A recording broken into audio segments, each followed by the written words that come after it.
Hello and welcome to this week's episode of the Stickbow Chronicles, brought to you by Blackwidow Bows. I'm Rob Patuto, and I'm flying solo on this intro and the episode because Blake Hunter is getting snowed on somewhere in Colorado. His inReach isn't working very well, and apparently only with me, and I am messaging everybody's wives and girlfriends and fathers, and yeah, it's pretty funny. Yeah, man, I mess with somebody right now, huh? Like, hey, yeah, your wife's everything's cool, but your stuff is in a storage unit. I wouldn't do that. Not at this age. I would have when I was 25, but yeah. Smokey, man. I know a lot of people have had their plans screwed up because of the fires in the West this fall, but it sure makes my problem seem insignificant when I'm not concerned about, at this time, concerned about my house burning down. So, man, some people are having it rough. Yeah, this episode, myself and Jake Strohmeyer in the middle of Idaho, chasing elk, was not our, the hunt didn't go as we had planned or had hoped or had ever gone like this before. But I guess just the theme 2020 continues, indeed. Before I forget, I want to say a big thank you to my buddy Aaron Snyder. When I was on this hunt, getting ready to go, I was going to be gone for my son's 14th birthday, and so we had a birthday before I left for him, but it's still not the same, right? And he said, "No, Dad, it's okay, don't worry about it." Well, the day of his birthday, his mom had a migraine and was in bed all day, and I felt horrible for him. I'd talked to him on the phone, and I felt bad and messaged Aaron. It's like, dude, hey, would you mind calling my boy and wishing him a happy birthday? Well, he did, and my son was on cloud nine. I mean, how many 14-year-olds get a phone call from Aaron Snyder saying happy birthday? So it meant a lot to him, and it meant a lot to me, so I appreciate it, Aaron. This is kind of a long episode. I hope y'all enjoy it because it was fun sitting around and BSing with Jake. He's always a hoot, keeps me on my toes. And actually, he kind of crushes my self-esteem quite often too. I want to say big thanks to the sponsors, of which I got to meet and shake Drew and Andy Kohlhofer's hand and look him in the eye, have a beer with him. That was super cool. Andy killed a great bull this year. Congrats, Andy. Selway Archery, The Footed Shaft, Kifaru International, Ironwill Outfitters, and, of course, Blackwidow Bows. We appreciate their support. Good luck to everybody this week. And please reach out to the sponsors and just say thanks for supporting the show. We would appreciate it. There you go. Have a great week. Roger out. So here we are, man. Another elk season.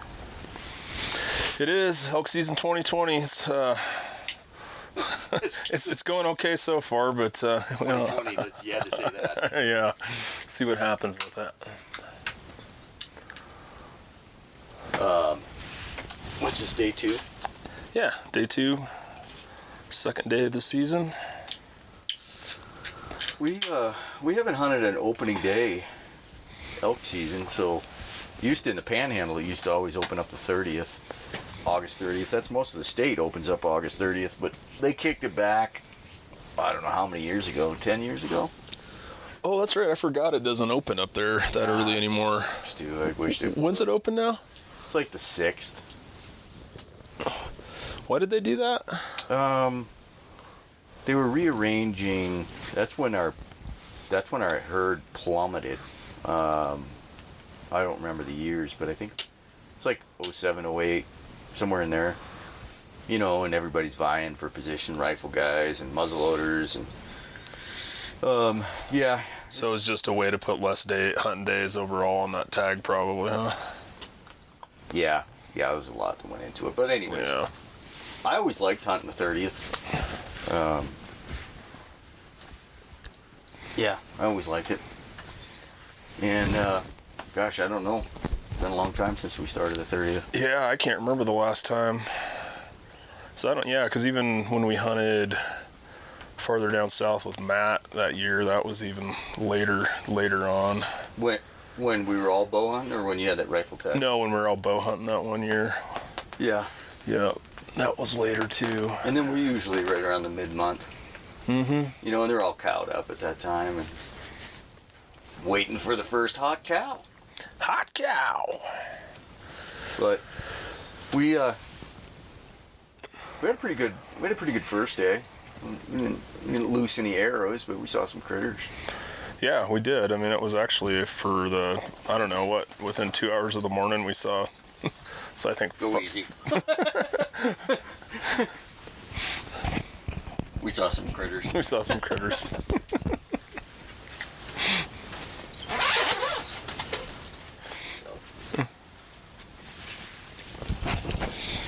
No, yeah, I'm just joking. Yeah, first morning we saw... I looked at my watch and it was 10 o'clock. And we saw $7. $7 and 2 bulls by 10 o'clock.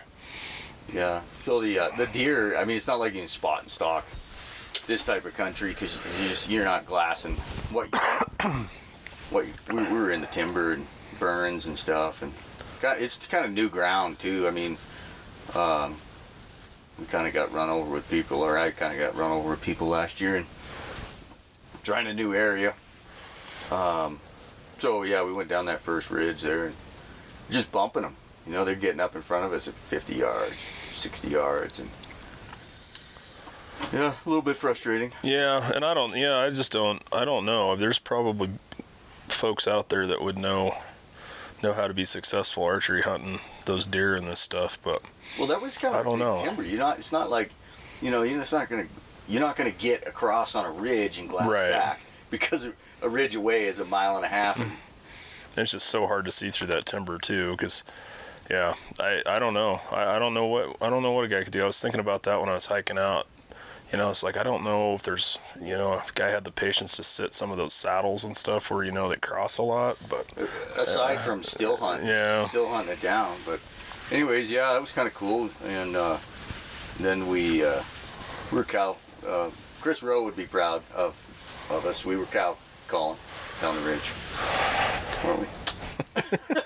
Yeah, we did. Yesterday. No, we did cow call down the ridge, and we probably... we held back for at least half hour before we let a bugle fly, I think. That's right. I was like, the hell with Chris Rowe, bugle. It is so hard not to. We've been waiting 360-something days. Yeah. And I've actually been practicing a bunch this year. Since my wife and I are both working at home, I've been driving her crazy. I'm out there in the garage just blowing them one after the other in the garage all day long. She doesn't appreciate that? No, well, she hasn't told me to quit, but she hasn't exactly encouraged me either. You were pretty hot on the Phelps reeds. I've kind of been up in the air the last few years. I just gave up getting my old Quaker boys because they're too hard to get. I messed around with the Rocky Mountains last 2 years, and then you tried the Phelps, and you were pretty high on those. Yeah, I like them a lot. I got a really high palate, like some people do that have a hard time with the diaphragm, and I've always been able to make a bugle, but they're just getting the different tones has always been difficult, and that thing seals up in my palate a lot better, and I got a lot better air control. So yeah, they seem good. Maybe not this morning, but I'm not sure what that was all about. Made a few bad noises. Yeah, we so we're in this new country, and fortunately they're really very low pressure right now. There will be in 2 weeks, I guarantee you. But we weren't going to hit it hard. So, you can hunt the same spot if you do it correctly, multiple days. So we weren't going to just run down there and blow everything out, just kind of taking it easy. And we got down onto just above a saddle, and that's when we heard those whining across a draw, and it was a heavy kind of a timber, had some burn, down. Yeah, trees. Dark north face. Yeah, you could hear them walking and then whining. That was super cool, because at first we thought they were cows, Yeah. but then we realized it was a bull whining, and the one was easy to spot. I just saw him and I watched him bed, and what were they, probably 700 yards across? Boy, I don't even know if they're that far, you know. But yeah, but 700 yards maybe. But yeah, not very far away really. So then I was trying to point that one out. I lost him, and man, it just locked into spotting. Well, we weren't sure if it was a bull. We were trying to put horns on it. The first one? The first one. And then I found this other one just tucked into some really dark stuff, and it was obvious he was a bull. That was a pretty nice bull. He was. It was his. And I don't know if it's because it's so early. Didn't he seem like he's really light horned? Well, in this I part think of the world. Yeah, just because he shed not too long ago. Yeah. He hadn't had any color in his horns, but yeah, he was a really wide bull. Wide, I think a 6-point. But yeah, he was a 6-point. I could see that one side really well. He didn't have a big back fork, but he was really wide, pretty long beams. So there was really no approach to him. The wind was actually blowing right towards him. Not that it was going to be a problem, but wind was blowing that way. So we decided to hike out of there, circle around, and come down on the ridge that they were on. And we jumped another couple bucks. Yeah, we did on the way down. And we got to right where we figured we were above them, but we didn't want to go down on top of them because it's just so noisy. It's really tough to be quiet in there. We weren't sure exactly where we were, so the plan was to just sit on top of them and cow call and see if we couldn't get them to respond. Yeah, and I think, even if I wasn't right on with where I had them marked, I still think by the last place we set up had to be within at least no more than 200 yards of at least one of them. Yeah. Yeah. So we were if they were still there, and they were like 200 yards apart. The bulls were. Yeah. I'm figuring like 200 yards apart, same exact elevation. Yep. We weren't sure if they maybe had cows tucked in there, or that bigger bull might have had some cows tucked in there. So just to go walk down in there and try to sneak down in there and blow them up just ain't a good plan because we know where they're at. And yeah, hopefully we didn't. Had the wind perfect when we went back down there. I'm glad we took the time to come around and come down because man, we just had a perfect solid wind. And if they would have wanted to play, man, we would have been close. Yeah. I think. And then I've talked about it quite a bit on the podcast and on social media, but this is your first year packing a single string. Yes, sir. It's we'll see what it feels like when hopefully I get to pull that thing back on a big old bull or a little bull or a doe. I don't know. Anything with a heartbeat. Right. Yeah. There's no. I'm not selective. I probably won't shoot a doe because we just get one tag in Idaho at one deer tag. So I probably won't shoot a doe unless it stands in front of me.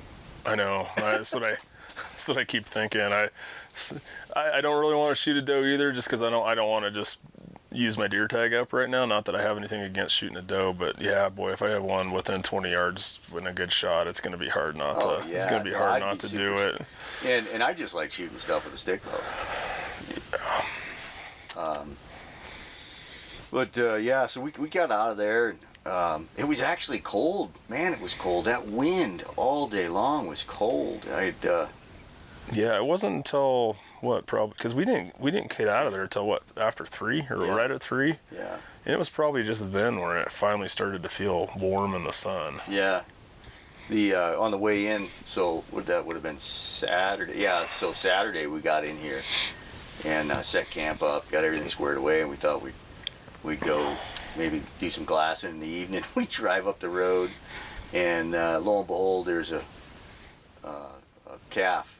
dead calf up on the hill. Some birds flew off it. We walked up there, and you don't know for sure, but I've always been told when that femur bone is crushed, of course it's a calf, but when the femur bone is crushed, that only wolves. I've heard that only wolves have the jaw. Yeah, I can't. Yeah, even on a calf, I can't imagine that anything else could crack one of those things. It's a big old bone. So that's then we went up the road about another 2 miles, and lo and behold, there's a leg in the road and another calf. So we were a little bit like, oh man, what did we get ourselves into? But yeah, it seems like it's working out. Yeah. It's not lousy with elk sign, but we haven't been a whole lot of places yet, so we'll see if we can find them. Yeah, we did some stump shooting on the way out. What did we do in the evening? Anything? We just kind of took it easy. Did some glassing. We went over on that big canyon and put the long glass on there. Yep. Didn't really pick anything out there, but. And then we tried to, right at dark, we went to that other canyon, and we were going to try to bugle in there and see if we couldn't get because some weather was moving in. And we figured, that's always been good for me when a front's moving in to get some activity. But that wind was so loud you couldn't hear nothing. Yeah, and it was cold. It was really cold. Well, you come from home, and it's been 90 degrees. I'm like, man, what is that stuff? What kind of pants was I wearing? It's supposed to be like really breathable. Oh, shoot. I should look at the tag. Anyways, yeah, that was the wrong pants and shirt to be wearing. Dang. Yeah, I didn't even put on another layer when we were cruising around, and I regretted that as soon as we got out of the truck. Wind had a bite to it. Yeah. So, we woke up to a little bit of spit and snow this morning, and we played the wind perfectly. We talked about going down on this little knob over here, but watched the wind and what it was forecasted as, and we walked out that trail, and that's another big, huge canyon, and wind was just perfect. It was a great morning. I mean, that's one of those mornings you figure you're going to get into something. Yeah, it was, one of those mornings getting out of the sleeping bag, not quite sure how much fun it's going to be to go out there, but that first couple hours was actually pretty pleasant to be out there, and yeah, perfect morning to be out hunting. I'm surprised we didn't scare anything up to bugle at us or cow call or something. I don't know about you, but I'm pretty convinced that was a bull raking in the bottom. It was just so rhythmic. At first I thought it was a elk on the other side stomping around, but then when it didn't move, I'm like, nah, that's a bull, because we were squealing a little bit, and I just thought he was raking down there. Yeah, it could have been. Yeah, it could have been. It was a long ways away. Yeah, so we dropped off the top and got down in there, and you had quite a revelation, something we all think about when we're dropping into a hole for something that I think that's an elk. I think you got nothing else going on. You're like, well, we'll just go down here just a little ways. Just pretty soon you can hear the creek down there. Like, Yeah, the whole way down there.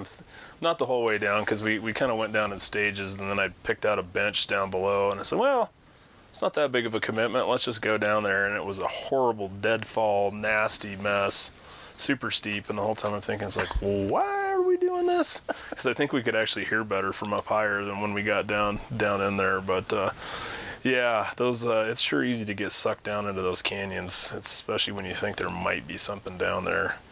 Well, yeah. Well, you get a little closer and you might elicit a response. Yeah.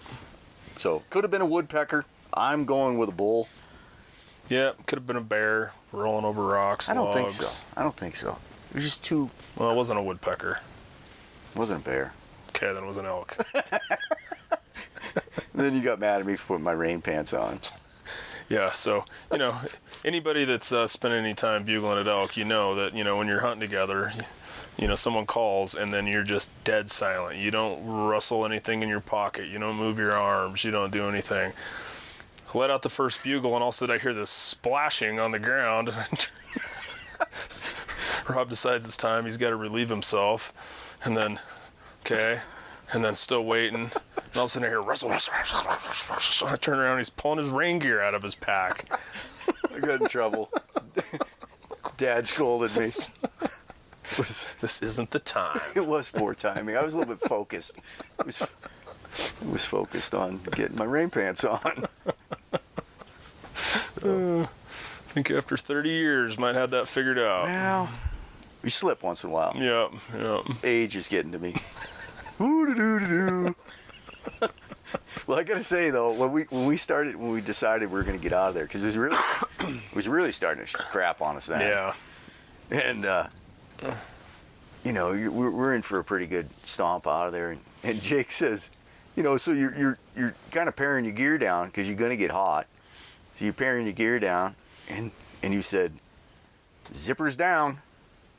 Well, you got to have some, you got to put that in context. That was a little weird. Zippers down. Neck zippers on my, on my stuff. But yeah. like what? I've opened the other one when it's gotten hot enough too. Well, I don't need to be announced to me. You don't need to suggest it to me either. Yeah. No, it actually wasn't that bad getting up out of there either. No, it was a good way to picked a little different line coming out and threw out all that deadfall. Nah, and it was a good way to break it in, because that was the first good pull we've had for the year. But it's impressive when you get down there. I did a little video. I'm like, the truck is up there, and we were down here listening to a woodpecker. Yeah, because I mean, we probably easily dropped 2,500 vertical from the truck down in there today. Just this morning, and it's just so easy to do in this country because you get on these ridges and they just kind of suck you down in there, and it's just easy going, and your legs are fresh, and then I'll go dive off that. And, I'm tough. Yep. I've been working out all summer. But yeah, it wasn't bad. It was good. Yeah, we actually had a decent hike yesterday too. With those two in and outs that we did, and good way to break it in. But I told Rob when we got here, it's like, let's go after the easy ones first. Because there are a few places. I mean, easy is relative, but there are some nice ridges, and a few places that aren't too bad. And then there are the horrible places, which is where the elk usually are. So, but I don't know. And that cow I killed a couple years ago was in an. Would have been in an easy spot had she died where I shot her, but I'll tell you what though, it's still, and we actually talked about that on the hill today. I've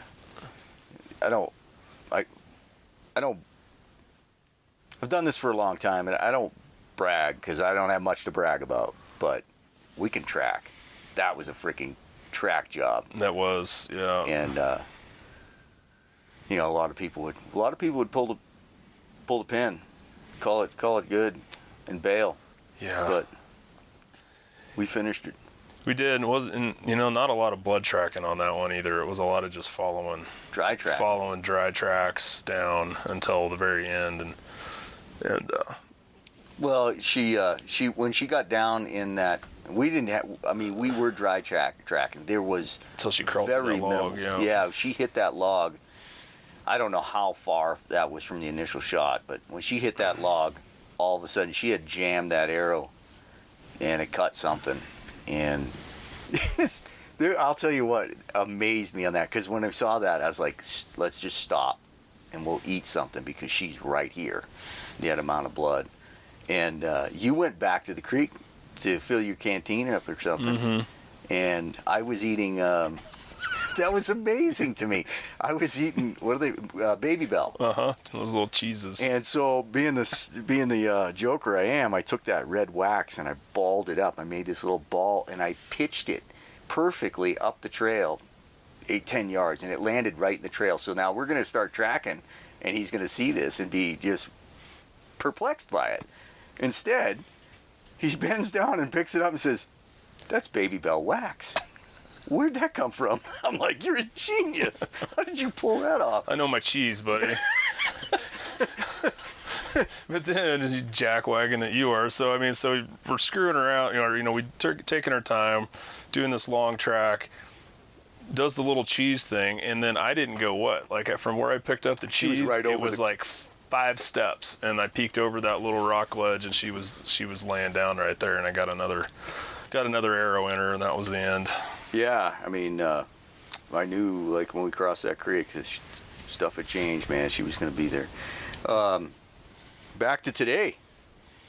The big first trad kill. Heck yeah, so we coming up out of there, and actually it was a good spot on Rob's part. What did we stop? We stopped for something. I don't know. Did we call? Anyway, it's like there's a grouse up there, and I go around, and yeah, sure enough, it was up there.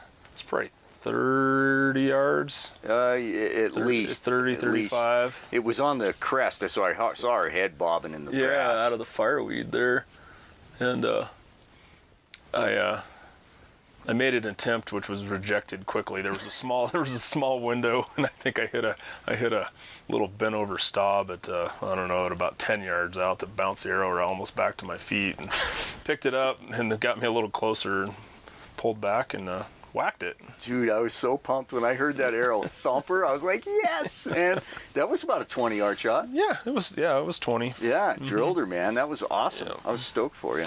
Yeah, it was good. I was, yesterday was doing all the stump shooting, and that was something I hadn't thought about, was practicing shooting with my pack on. And, we carry a fair amount of stuff during the day. We both have big, Rob's got his big Kifaru pack, and I've got my big Stone Glacier pack, and you got a lot of stuff. I got my big grunt tube stuffed in my shoulder, and then you got your bino harness on. There's a lot of stuff there, and it definitely feels different. And I wasn't shooting very well yesterday when we were stump shooting, but I got back to camp and I went and just shot a bunch of arrows and felt pretty good. Man, I was drilling stuff today. Yeah, you were. Yeah. And it was, so Jake, you've watched Tom Klum. You've gotten a lot off Tom Klum, and you've worked all summer at it, and it is amazing, shooting instinctive. And it's not that I didn't point you in that direction, but you've been around me, and that's how I shoot. It's just amazing to think about, how your mind, your eyes, subconscious, your, and it all comes, you shoot, and it's all got to come together. Yeah, it really is. And, and I, most of the spring and summer when I was shooting, I'm just shooting at 10 and 20 yards. Every now and then I'd step back to like 25, but just bread and butter. I got a spot at the house that's 10 that I always start with and just get a few arrows out and then go shoot from 20. And then I've got on where I live, I've got a great stump shooting spot. But even then I was trying not to, I was thinking it's like, man, I'm going to confuse myself probably if I start like sometimes shooting at like, 35, 40, but it still surprises me when we're screwing around out here stump shooting, like how somehow I can kind of figure out where my hand needs to raise up to, and then you hit stuff that's 10, 15 yards farther away. It's like, how is that possible? Like, I don't get it. Instinctive shooting doesn't get the love today, and that's cool. Gap or face walking, string walking, whatever. That's all cool. It's not heralded as a technique much, but I always look. We were talking like, how does a catcher throw down to second base and hit the mitt at the bag, or how does a left fielder, throw on a frozen rope down the line to the catcher. We have those techniques. It's just, or we have that ability in our head. It's just, practice. It's amazing. Yeah, and I got to say, coming from shooting a compound for 20, 25 years, you get so focused on that like super like just dead on accuracy that you get a little bummed out when you're just target shooting if you're missing by 2 or 3 inches. But it's so much more satisfying to pull that thing back with nothing other than just your eyes, and you picked out a little rock in that root water and bounces off of it. It's like, how in the heck? It's like, how did I do that?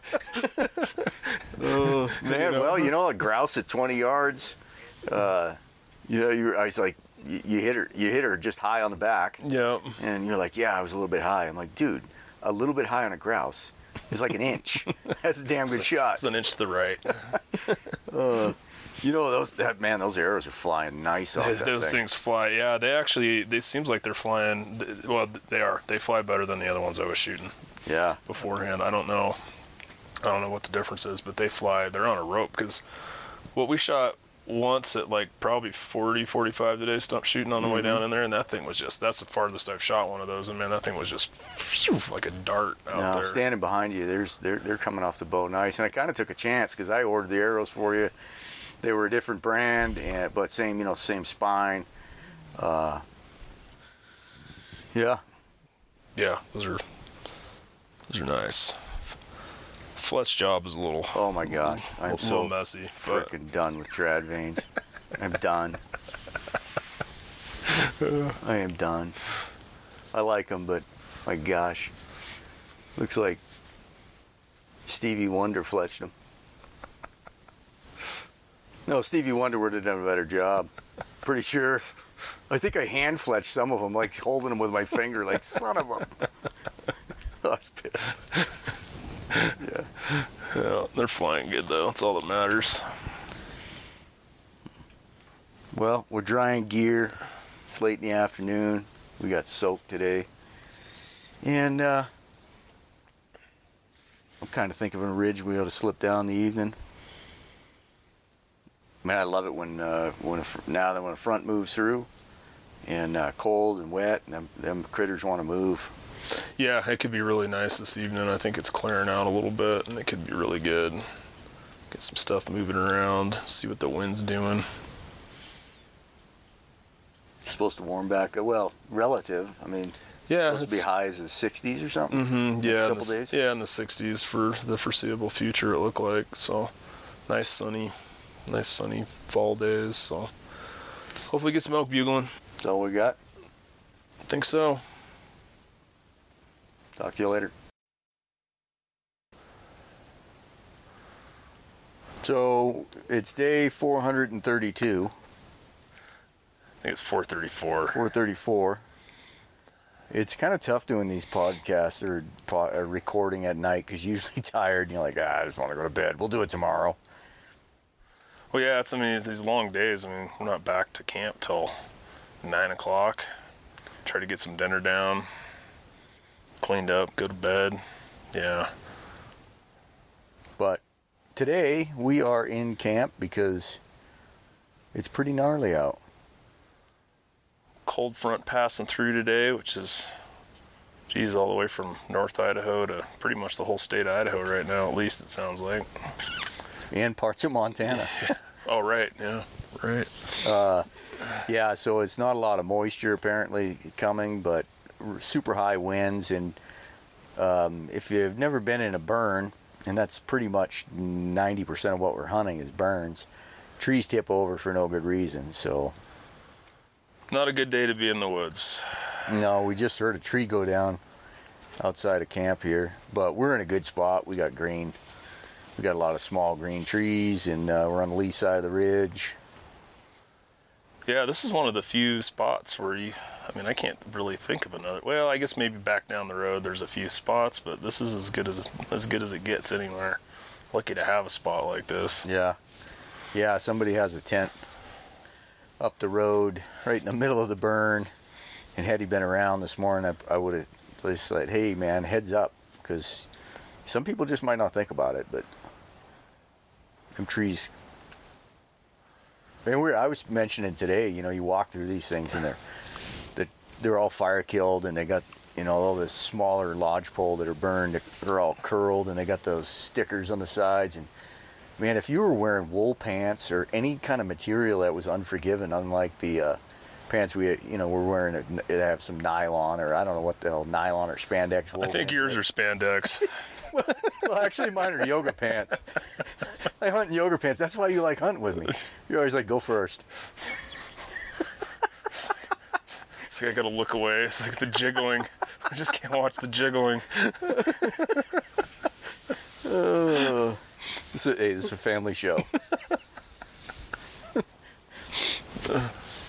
But anyways, I don't think we've recorded since that last little storm front went through. Yeah, it has been. It's been a while. I think it was day 2 or 3 when we did this last time, wasn't it? Yeah, well, the only thing that happened then, that was pretty cool weather system came through, and it's snowing on us. I think it was still August then, or maybe September 1st. Yeah, I think it was September 1st. Yeah.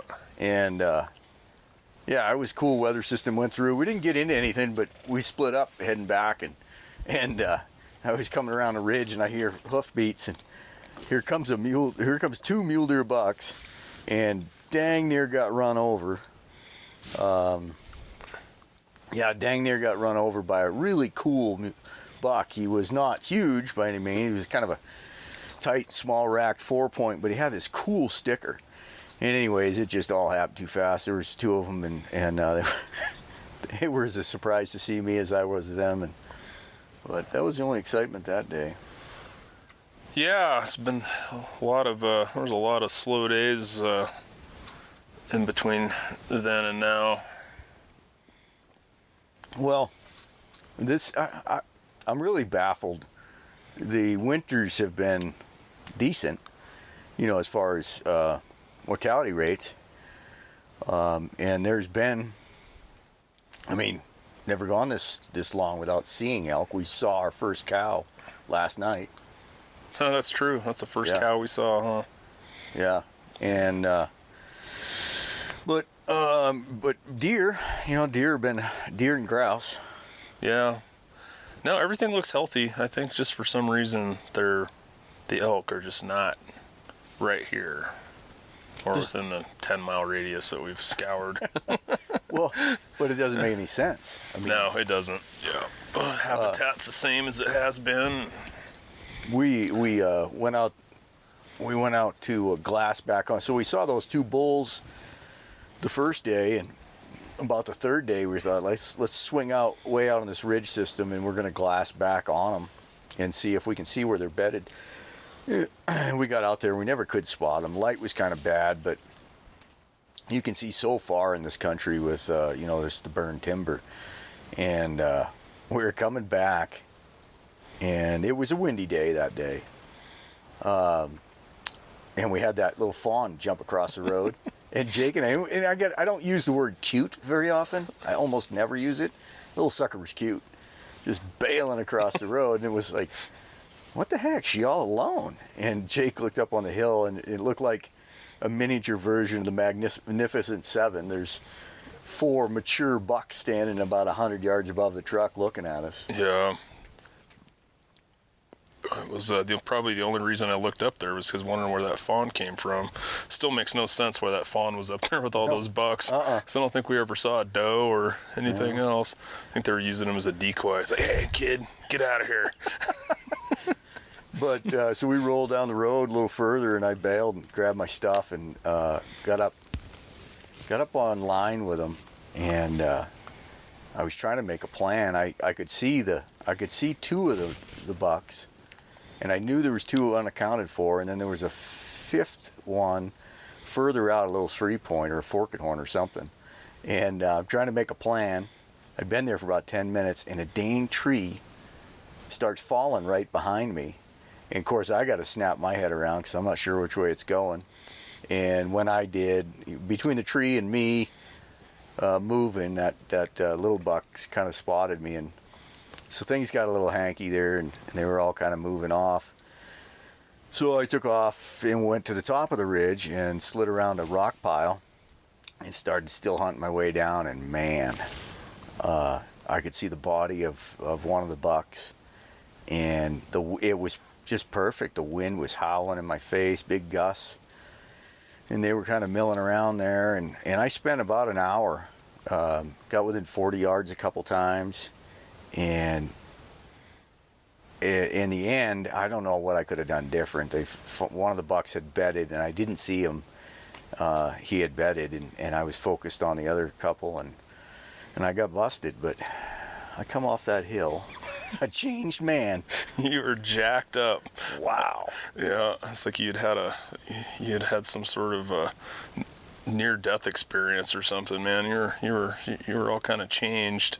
Well, the adrenaline, these guys that do this all the time, stalking, Jake and I were talking, like, man, through the years, we've had some intense, call-ins. I mean, bulls just screaming in front of you, and you're 15, 20 yards trying to get a shot at them, and it's exciting, don't get me wrong, but nothing like the adrenaline dump I have ever experienced.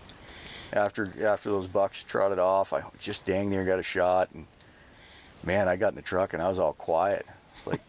It's like just a mess, and part of me was like wishing it never happened, because now I might be bitten with the bug. That was a blast. I can't imagine doing that 2 or 3 times a week. Yeah, wasn't good mule deer country. Yeah, I wasn't quite as excited. I was sitting on the tailgate texting my wife the entire time. Yeah, we don't hunt unless you get. Yeah, we don't hunt unless we get Wi-Fi. What is it, 4G or something? Yeah, cell phone service. Cell phone service. How's that? But no, I thought, man, this is like, because we've done that how many times? Like, see bucks off of these old roads and go try to make a sneak, and usually it takes 10 or 15 minutes and it's over with, and man, you're gone a full hour, and I'm like, this might have actually happened. Oh, to see them kept turning their heads, and I would say, judging by their ears, the 4 of them were between like 26 to 22 inches. One of them was really heavy and tall. Yeah. That was the one that was out in front when we first saw him, right? Yeah. That was a nice buck. Trust me, though, I was not going to be picky. The first brown thing in front of me was getting an arrow slung at it. Fawn comes slinking back in. Ah, that'll do. It was just, and seriously, I come off the hill thinking, I almost wish that never happened, because now I know what it's like stalking mule deer, and that was just a new experience for me.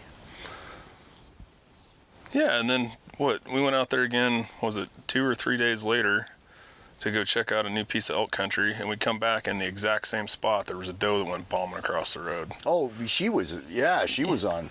Yeah, like but in the yards. exact same spot. Yeah. Yeah. Should put a tree stand up there. Apparently. All the trees are going to be gone after today, though. We got some good glassing on that night. We went out that ridge. That was a cool ridge. That was a piece of ground, kind of looking at some stuff we've hunted before, but had never actually been in. And that was just perfect glassing. I couldn't believe we couldn't see those bucks again, because they never winded me. I didn't blow them out that hard. Yeah, you'd think they're probably still there somewhere. Want to go up there right now? No. I don't think we got enough sawgas. We're not sure we got enough sawgas to get out of here. So then was that the next day we took a big jaunt? Yeah, I think it was the next day. And we went to a new piece of ground, and this was pretty cool, because, especially for me, because it was a place that I'd hunted, gosh, I was 25 years old, 24, 25, probably 23, 24. So to be back in that drainage and just kind of cool. Actually really cool. We spotted a bull right off the bat, 600-700 yards away, and dropped in. We got kind of in front of him. He was all by himself, just feeding, and we set up once. We just figured, do the Chris Rowe thing. We've said Chris Rowe's name about 1 million times. In vain.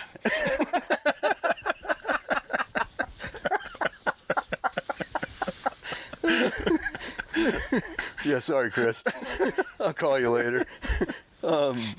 No, so we kind of got in front of them and figured we're gonna do that assembly call, or lost cow. Oh no, they're doing the assembly mule with it being all being a young bull. Yeah, young bull all by itself, just based on the Chris Rowe stuff that we were talking about. And we had a good setup.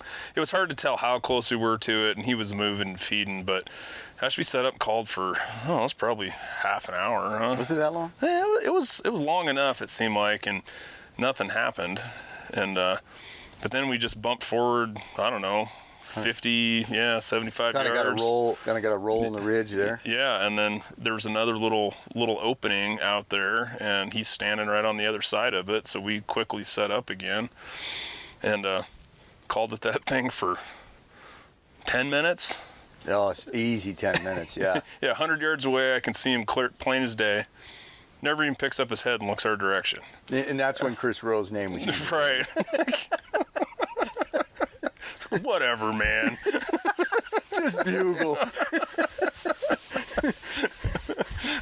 But then, sure enough, it's kind of stayed in the same place, and then, started just hogging on that assembly mew again, and he picked his head up, looked over, switched directions, came toward us for, I don't know, 10, 15 yards, and then kind of stopped. Hit him again. He came another 30 yards, stopped, and actually started to turn and go away. And man, I hit it twice more, and then man, he just snapped his head around and just. Yeah, he was a young 4-point, real raggy. Huge bodied, beautiful bull though, aside from his rack, man. Oh, he was healthy. Yeah. Well, I was set up. I'm big on backdrops, nothing in front of me, and I had a good backdrop. I was expecting him to come through this one shooting lane. I didn't figure he'd take that wide open approach. When he came across that hillside, there was no cover. I figured he'd come a little higher. So when he started underneath those trees, I think, oh crap. So I started shifting my body, and he's 40 yards now and still coming.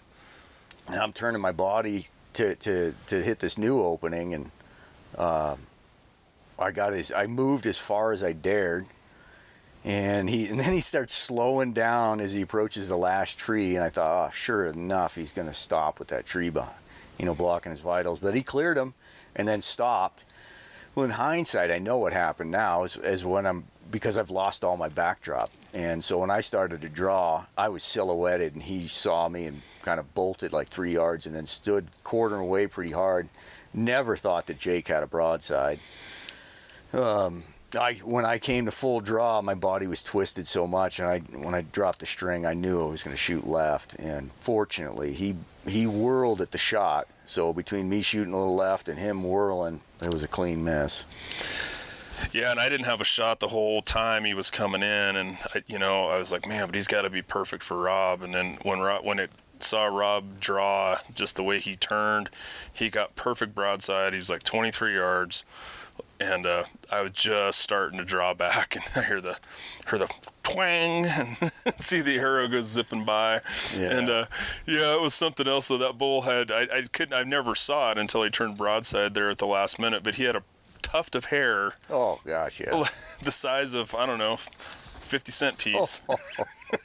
That's when he just right exactly where you would want to put an arrow. When he was coming through the trees, I was like, well, this isn't going to be a problem. Picking a spot's not going to be a problem. Right. It's like advertising. Shoot me here. Shoot me here. Oh, what a healthy critter, man. He was a beautiful bull, just big and athletic and strong. We do have to back up though and talk about how that morning started. So I've been stump shooting all the time, and I was having a bad day the day before. I hadn't really been hitting much, and I think I'd made a couple bad bugles at some point in time too. We get out of the truck, just breaking daylight. We get out of the truck, get our packs on, and I'm kind of excited. This ridge looks really good, and it's like, man, this could be the spot. And Rob looks at me, he's like, you suck at calling and you suck at shooting. And I'm like, oh, okay. That is actually what happened. But I need to back up even further. Yeah. Because I was trying to coach him a little bit the day before, and I was asking him something. I'm like, are you picking a spot? And he snapped back with, well, yes, I'm picking a spot. Of course I'm picking a spot. No, what I said was, no, I'm just aiming in the general direction, hoping it hits where it goes. So, of course I'm picking a spot. So I told him that, okay, well, if that's the way you want to be, I guess tough love is what's, so I did. We got out of the truck, and he shot, and I said, you know what, you suck at shooting, and you suck at calling. So I call a bull in for him, and he misses it. And so I didn't think I waited very long. It's like, so now who sucks at calling and who sucks at shooting? That is exactly how it happened. Yeah. Yeah, but he was a small bull, and I didn't earn my fall for a raghorn. Oh, yeah. I could see your hesitation and just firing away at that thing. Yeah, but hey, just to bring up a point that I brought up, I don't know, one of the other podcasts that I'd been on, and I asked Rob about this because you were set up on your knees, right? And that bull came around in a spot that you didn't expect him to, and there's nothing you can do about it when you're on your knees. And I used to always set up on my knees if I could, and I'll never ever set up on my knees again. Well, call a bull in tomorrow. I'm going to be on my knees. It's just that you lose so many options once you're locked into that 45 degrees or so that you can shoot off your knees. Well, yeah. Let's see. Oh, the pack out would have been horrible too, though. It's all flat and stuff right to the truck. Flat and half a mile from the truck. Yeah. No, you could not. You couldn't kill a bull in a much easier spot than that in this part of the world. That was. So we went on that ridge. It was just fantastic. Again, it was hotter than hell that day. Oh my gosh, it was hot. But to be back in some spot I hadn't been in not quite 30 years, but it was pretty cool. Looking in those drainages and just remembering, I used to be able to just freaking haul ass across those hillsides, up and down, and I didn't know crap. And Yeah, it was just fun being in there, and it was elky, man. It was elky. Now we still don't know crap, and we can't run across the hillsides Yeah. anymore. He can't shoot or bugle. Apparently, he can cow call. That was a cool spot, though. I'm glad we went down in there. Found a cool wallow. Oh, there was elk in there. You know what was absolutely stunning to me is, so it's hotter than hell, and the hard part of elk hunting is, especially when there's not a lot of elk around like there isn't right now. You find the elk, you don't want to blow them out. They're bedded all day. We got a full moon. There's no sense in tromping around. You're not going to walk back out to the truck. So you end up just laying up for like 6 freaking hours. It's mind-numbing. But we're in this cool spot. We had decent wind, and it was real lush bottom, wallows and stuff. You know, and it's burned like 50 feet out. But all day long, the squirrels and birds were just nonstop in that. And at 5 o'clock, the wind, it's still hot, sun's still up, but in that one spot, all of a sudden, a thermal started to slip, and the birds and squirrels stopped, like a light switch went out. It was wild. That was wild. I turned to you and I said, man. They did. They just shut up. It's quiet. That was pretty cool, pretty wild.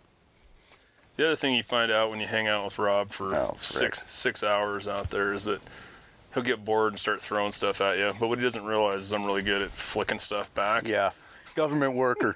That's what they do, is they sit around and flick stuff at each other. He hit me with a couple little twigs or something. I picked one up, put it between my thumb and little finger. Bing! Right in the forehead. Yeah, I didn't realize I was getting a flick contest with a paid professional. But we stomped out of there that evening. That was kind of a bummer. We didn't really get into anything else that night. No, we didn't. We thought we were in a good spot because we know there was a whole nother bunch of elk in there. That bull was on the fringe of a herd, and so we sat and we thought would be the most likely spot for him to come out and feed that evening, and they didn't appear. So, oh man, it was so intense heat down. We went further down the ridge earlier in the day and got out in some rocky outcrops and stuff, and holy moly, it was hot. Yeah, we ended up going and setting up by that wallow. It was a much nicer, cooler spot to hang out. Yeah. Then my good idea was it? We must have been a day in there. I think we ran to town one day and got supplies. Yeah. So the next day we went. The next day we went to town. I put on Instagram there. We had a few days earlier we slipped down this ridge we had never been on before, looking into a hole that we were quite familiar with, that have never been desperate enough to go into. And there's always been bulls in there. And sure enough, we got a bull chuckling down the bottom, and he was willing to call on his own. It wasn't like we were calling to him, and another bull sounded off a couple times across the draw from him. So we decided, or I suggested, and Jake jumped in with both feet on what a great idea it was, that we were going to load up our packs and slip into this basin and camp out on the saddle. And be able to get, we'd be much closer in the morning to get in there, in the evening, stay later in the evening, and have a chance at them. And it's ugly. It's ugly. Well, we load up our packs for an overnighter, go in there, drop our stuff down the saddle, and it's super cool in there. Worked out on this ridge and bugled with the full expectations. We're going to hear that bull down there. I'll be sad because I don't want to go down there, but got to do it. And there was nothing. Freaking silence of the lambs. Not hardly an elk track anywhere. It was barren down there. Coyotes. Yeah, coyotes. Had that going for us. Yeah. Yeah, just coyotes. Well, we did end up slipping over the edge down into just a piece of that, and it was just lush, wet, just fantastic elk habitat. Yeah, semi-open, super, yeah. I know that bull heard us. I know that bull's in there. Yeah, if he's still there. You think the coyotes chased him out? Probably. He's a puss. I don't want to shoot him if a coyote chases him. I want no part of killing an elk that's afraid of a coyote. Who knows? But yeah, I'm sure he was in there. There's always been elk in there.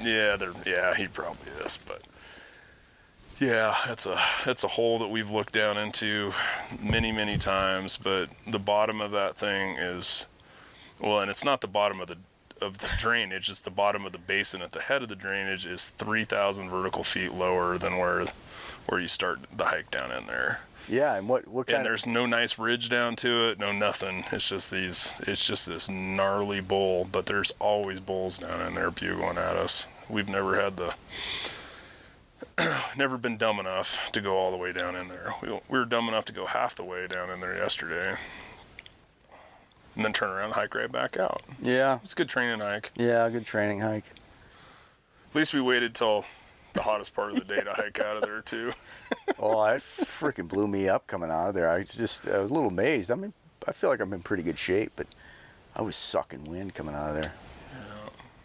But it's about 85. It was hot. Oh.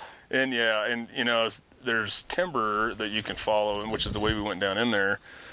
You know, burnt and, you know, kind of half burnt stand of timber in there, and a ton of deadfall though. It's even though it looks all nice going down through there, there's a ton of big logs to get around, and so coming back out, we decided there's a big open grassy hillside. It's like, well, let's just go up that, which it was easier going, but you're definitely planning your breather stops in the shade somewhere where there's a tree, because man, it was hot out there on that hillside. That's where I stalked the COVID doe. That's right. Jake spotted a doe there. I guess it was a day before or 2 days before. 2 days, yeah. 3 days before. Who knows? And I was being all sneaky. I got my sneak on. We're actually at home. It's all fake. We're not actually hunting. But, so I got my sneak on and super stealth, crawling up there, and it was fun. You know, I could see her ear pretty soon, and I got within like 12 yards of her, but then I realized that I don't think she'd ever seen a human before. She stood up and she looked at me, she almost came to me. It's like, here I am feeling I'm like all sneaky. She probably watched me the whole time. Oh, he's coming over to say hi. What's this critter? That's a big chipmunk. Well, yeah, then she finally gets up and walks off, and then we're standing there talking about the whole thing, and we start to take off up the hill, go 5 yards, and she'd bedded back down there within 25 yards of us. Yeah. So it did really nothing for my confidence level. I'll tell you one thing I did. Again, I'm not a spot and stalk guy. You know, we mess around a little bit with bears, but getting this super sneaky on deer, I really like that. I really like my what is it? Alaskan Guide Creation. Yeah. I love that bino harness. I have my, my wind check, my diaphragms in there, and my tripod mount, and all that stuff. But once you lay down and you're close to the ground, and that sucker is loud dragging through the bear grass, I'm a little disappointed in that. If I ever got serious about it, I'd have to look at a different rig. It's not like you can leave your binos. It's holding your teeth. I expected more of an insult. That's like a set. I'm trying to be nice. Yeah. Why start now? So anyway, we got up out of the hole, and what is the middle of the day? It was 2:00 or something like that, hotter than I'll get out. But we knew this weather was coming in. It's like we need to be hunting. And so we relaxed for a few hours in the shade, then took off down this ridge, same general area we went the very first day, and saw a couple bulls because we hadn't been back down in there for a while, and went down in and did a little bit of calling and set up, and then I don't think we called at all. We went down there with the. Oh no, intent. you're right. Yeah, We if said we we're heard not going to something. call. Yeah, right. Yes, you're right. I never did. I never even cow called, honestly. And then I don't know. It was about an hour before dark. Rob's like, "Hey, why don't we go over? Because you can see if you go over to the edge of this little flat ridge that you're on, you can see out through the burnt timber to a couple other ridges." And I don't even think I'd sat down yet, and you spotted naked eye. There's boom, there elk they on are. the other side. Yeah, they're probably what 700-800 yards. Yeah, they're maybe even farther, maybe even 1,000-ish yards. It was surprisingly far over there, because they were even through the binos. It was it was like picking out that bull wasn't super easy. They were a ways out there, but anyway, we didn't have enough daylight to get over there. But remember, there's the other 4 that were like 400 yards back up the drainage, and one of them had a collar. Collared cow. Yep, big white collar on her. I got a better look at that. It's faded orange. Is it really? Yeah. Oh, yeah. Because I saw it a bunch of times today, but I just kept. Yeah. No, it was seeing it as white. Faded orange. Yeah. So we really want to go after them because our opportunities have been so slim. You just hate to walk away from something, but you're like, well, there's, we can either go over there and blow them out. It's just too late in the day, and it's tough. I mean, you're in the wide open. It's not like you're going to cover a lot of ground quickly. Oh, here comes the snow, rain. He's doing something. They call that sleet. Snane. Snane. So is that what they call it in your weather app? I have my own weather app. It tells me what I want to know, not what's actually happening. So anyways, we made the decision like, hey, let's not mess with them. They should be here in the morning. So this morning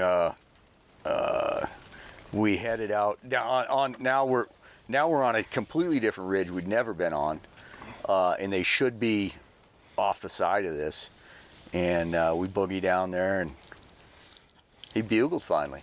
Finally heard a bugle. On his own, yep. Yeah, so he kind of gave us a location, and we start slipping down there, and Jake spots them in the wallow. They're right down the bottom, 600-700 yards from where we're at, and they're in the wallow, and they're all bunched up now. So there's like a dozen cows. There's him, and there's a raghorn with him, and it turns out these are the same 2 bulls from the first day. Very first day, yeah. Yeah, so 9 days ago. Yeah, so he's a 6-point. He appears to be a younger bull. He's not a big bull, but he's super wide. Super wide, but yeah, it doesn't have much of a back fork, and he's probably a 3.5-year-old, probably first year he's a 6 points, my guess. So,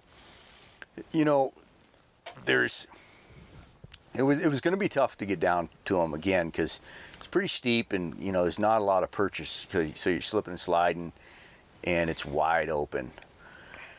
And you always try to get the sun at your back, or you're in the shade, they're in the sun, and that was like, well, all we can do is go at them, but we are in the shade. And it wasn't until it was all said and done that when you look back, when we were standing in the sun looking back in the shade, it was like, oh, they were not going to see us. It would have been tough. Yeah. We would have had to make a lot of noise for them to pinpoint and see us. And then really discern what we were. Yeah, that's what I mean. Yeah, and it's wide open, but it's in that you can see a long ways, but you can only see through windows because there's still hundreds of tree stems between you and anything that you're looking at.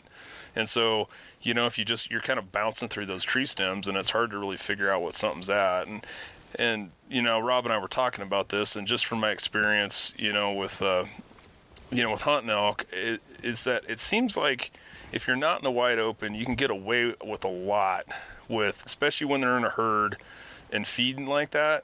It seems like you can get away with a lot visually. Like you can never get away with anything wind-wise, and when you get close to them, they're certainly still going to hear you. But like I'm just not that worried about their eyes in that sort of situation. Yeah. So we just said, well, this is it, man. The weather's going to get bad. We do not want to be in this stuff with 30-mile-an-hour winds. So let's go for it. So, we just went as quietly and steady as we could and slipped down into a real defined draw. Now we're out of their sight. they were moving at a 45-degree angle upslope, you know, and assumingly going to bed out on this knob. And we get down to where it's, you know, we got to make another decision, and all of a sudden, you know, they're 300 yards away. For whatever reason, they decided to come right at us. Come right back down to the wallow and to the wet bottom, which was kind of strange.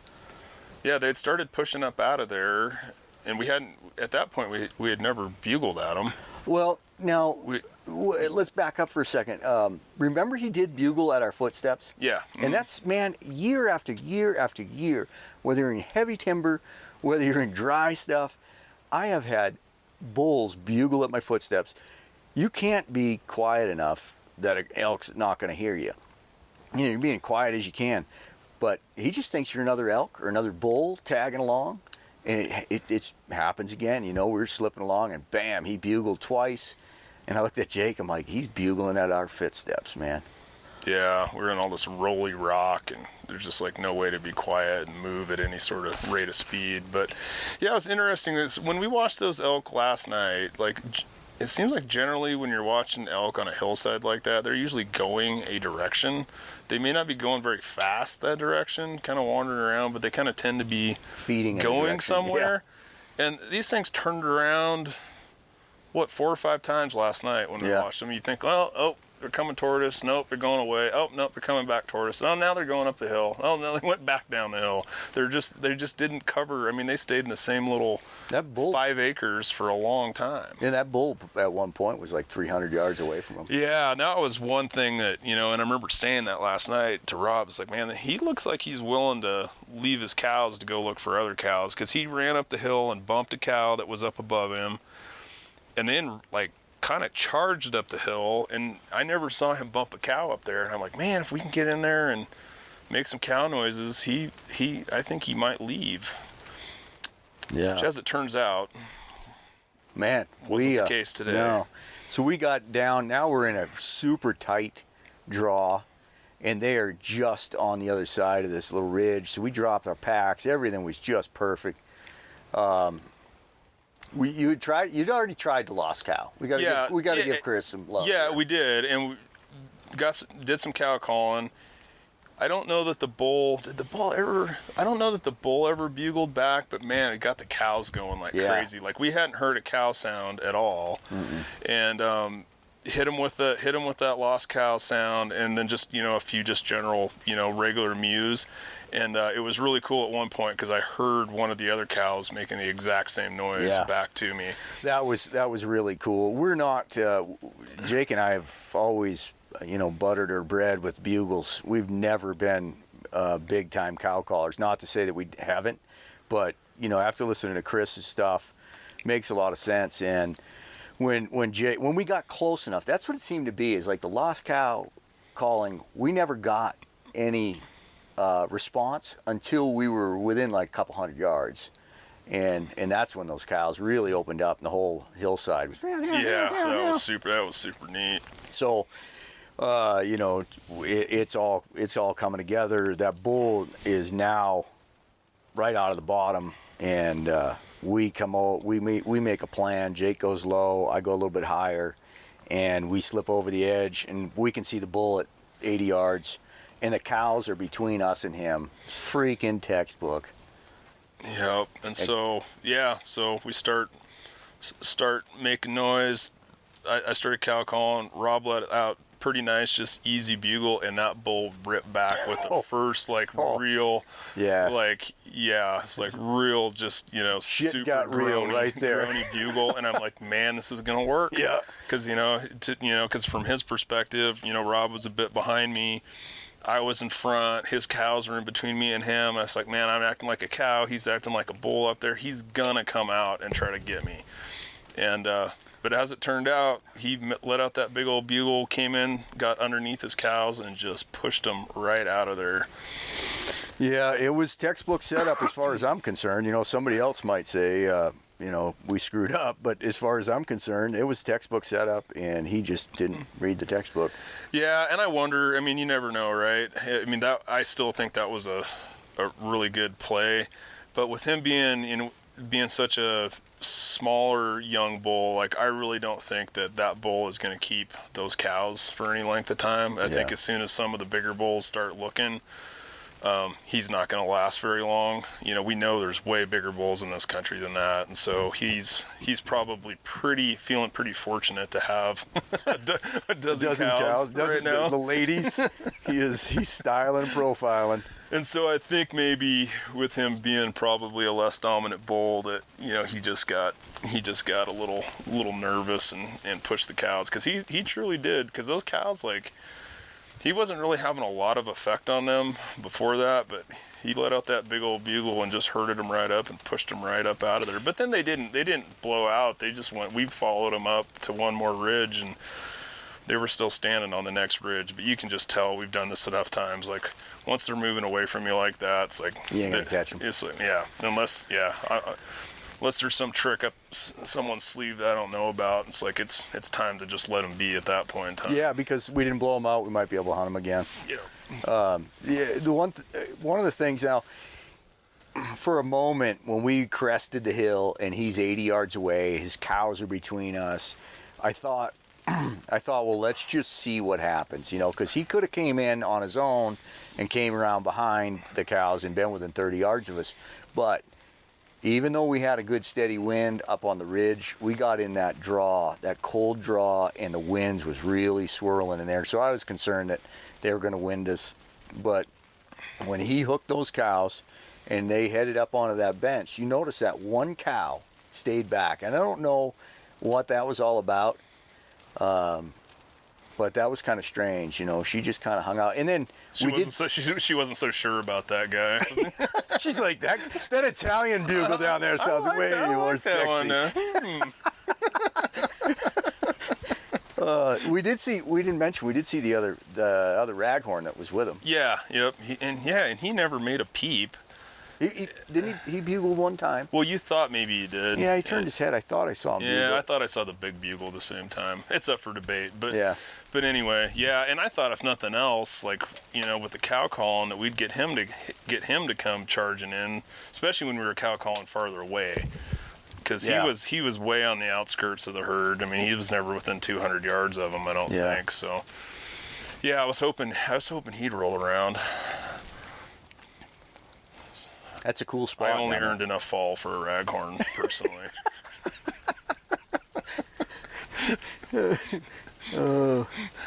Well, other than slow elk action, and we've seen a few bucks, the grouse hunting has been, and last year I was pretty tough on grouse hunting, and so I got to continue because I haven't killed anything. But it really is the participation award for elk hunting. You see grouse, and you're like, hey, I didn't kill an elk, but I got a grouse. Well, and it's a nice break from the day when all of a sudden, you've just been trudging around or whatever, and nothing's going on, and all of a sudden there's a covey of grouse in front of you and a chance to lose an arrow. Let's get it on. Well, and you've I don't even know how many I've killed, how many you've killed. We've ended up with 8 of them, and it's because we've let a bunch of them go, because you don't want to kill every grouse out there. You're going to leave them seed. And you can only, you want to kill as much as you're going to eat. Oh, it's snowing like a full-on blizzard. Yep. This is awesome. Oh, man. We're going to get snowed in. So what I'm getting at is I don't know how many I've shot, and I don't know how many you've shot. I've shot more than you. But are you counting the one you clubbed? Yes. That was It was with an arrow, I suppose. It was with an arrow. So we get into this little bunch of spruce grouse, and first we see one. They're like, I don't know, 20 yards out there. I take a poke, narrowly miss one. Narrowly? No, actually, I was pretty close. I was pretty close to that one. And no, because I missed some by a mile, but that one I was closer to. And anyway, so I go down to get my arrow, and I look on the other side of me, and they're milling around all over the place, like 10 yards away. So I go get my arrow, shoot and miss again.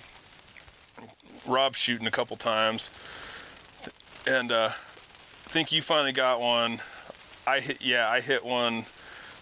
Picked up my arrow, shot another one, probably at only 5 yards, and then go to pick up my arrow from that one, and I think I shot one more time, went to go missed, went to go pick it up, and I realized this grouse is it's like it's not moving that far away from me. So I pick up my arrow, and I'm like, I think if I take one hard step and swing at the same time, I can get that thing. And sure enough, I just one big right foot step and whack, hit him right in the head with the arrow. Maybe you should be elk hunting with longer arrows. I should be. But no, we've had a lot of fun with the grouse. Yeah, and they sure are tasty. And sometimes like the spruce grouse, like I'm not a huge fan of, but for whatever reason, I don't know if it's just the way the feed is for them up here. I mean, actually, that first grouse, that blue, the first one that I killed, its crop was full of huckleberries. Which is surprising because I haven't seen many huckleberries. But anyway, it was full of huckleberries, and man, they're just good. Yeah, we've eaten all of them now at this point in time. So we should go out and get some. I think it's time to go on a grouse hunt. I had made mention, I think, in the beginning of the hunt. We used to live in country not far from here, and we used to see these whortleberries or grouseberries, and they're real low bush, and they're tiny little red berries, and they're just super flavorful. Well, man, I have not seen this many whortleberries forever. And we'll be walking down a ridge, and all of a sudden an upwind will come, and you just smell them. Wow, yeah. It's just powerful.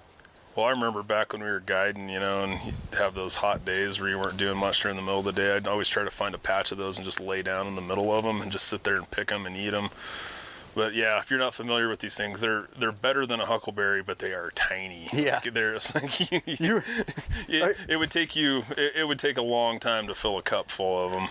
Amy always talks about my wife when she was cooking, and we were guiding. She was cooking in camp. One of the hunters said one time, "Hey, will you bake us a whortleberry pie?" And it was kind of like a stab, like, because you'd have to pick for 5 days, constant. And my wife's pretty mellow, but she kind of got mad. She's like, "Yeah, you pick them. Yeah, I'll cook them." Yeah, that would be a good life goal, though. To get enough whortleberries to make a pie. I wonder if anyone's ever actually done that. Probably a federal worker. Maybe. Good at flicking sticks and picking whortleberries. Works for the Forest Service. I approve this message. Man, I'm getting my phone's blowing up. They're evacuating places up around Spirit Lake for fire. Seriously? Yeah, my phone's blowing up. Cool. Man, not cool.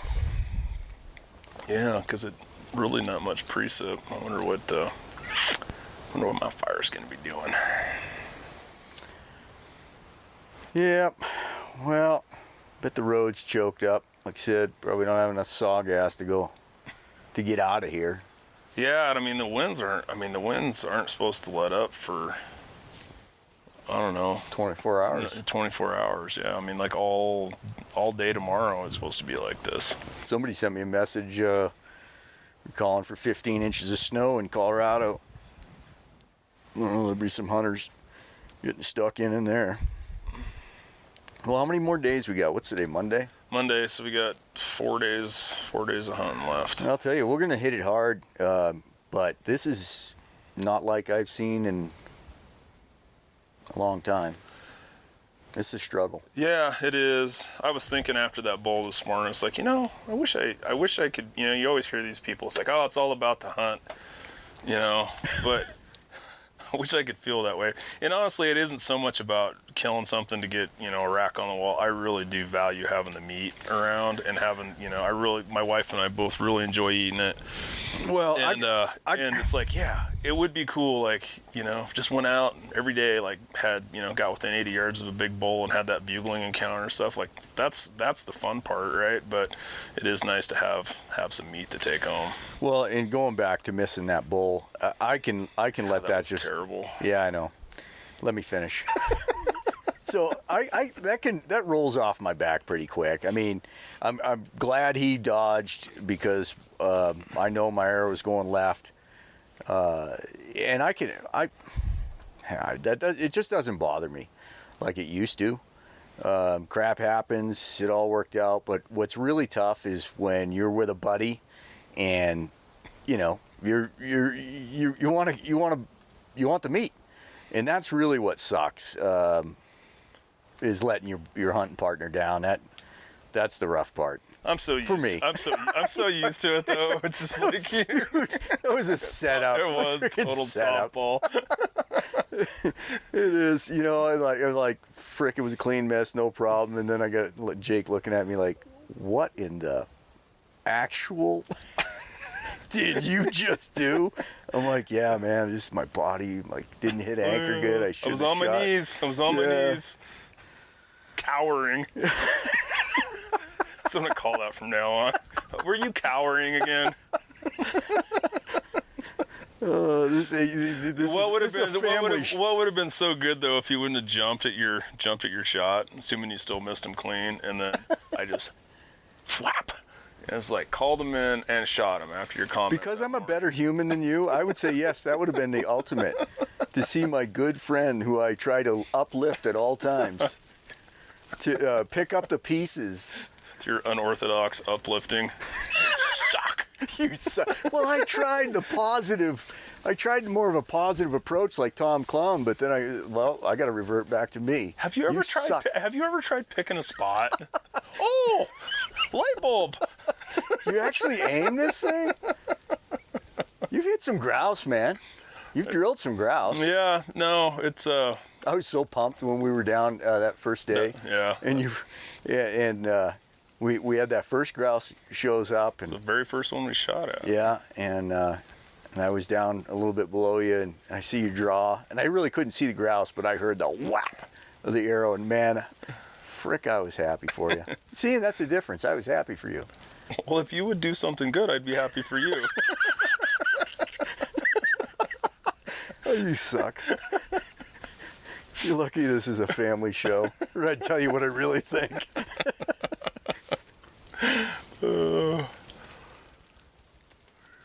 No, but it's nice being out in the woods for this long. I mean, even if the hunting isn't great, it's just, I don't know, feels good to get out there every day. Tree. You hear that? Yeah. Another tree just went down. No, it feels great to get out there every day. Rob wakes up every morning and tells me how skinny he's looking. It's like, oh, look. Complaining about how he can't sit on logs anymore. His butt's too skinny.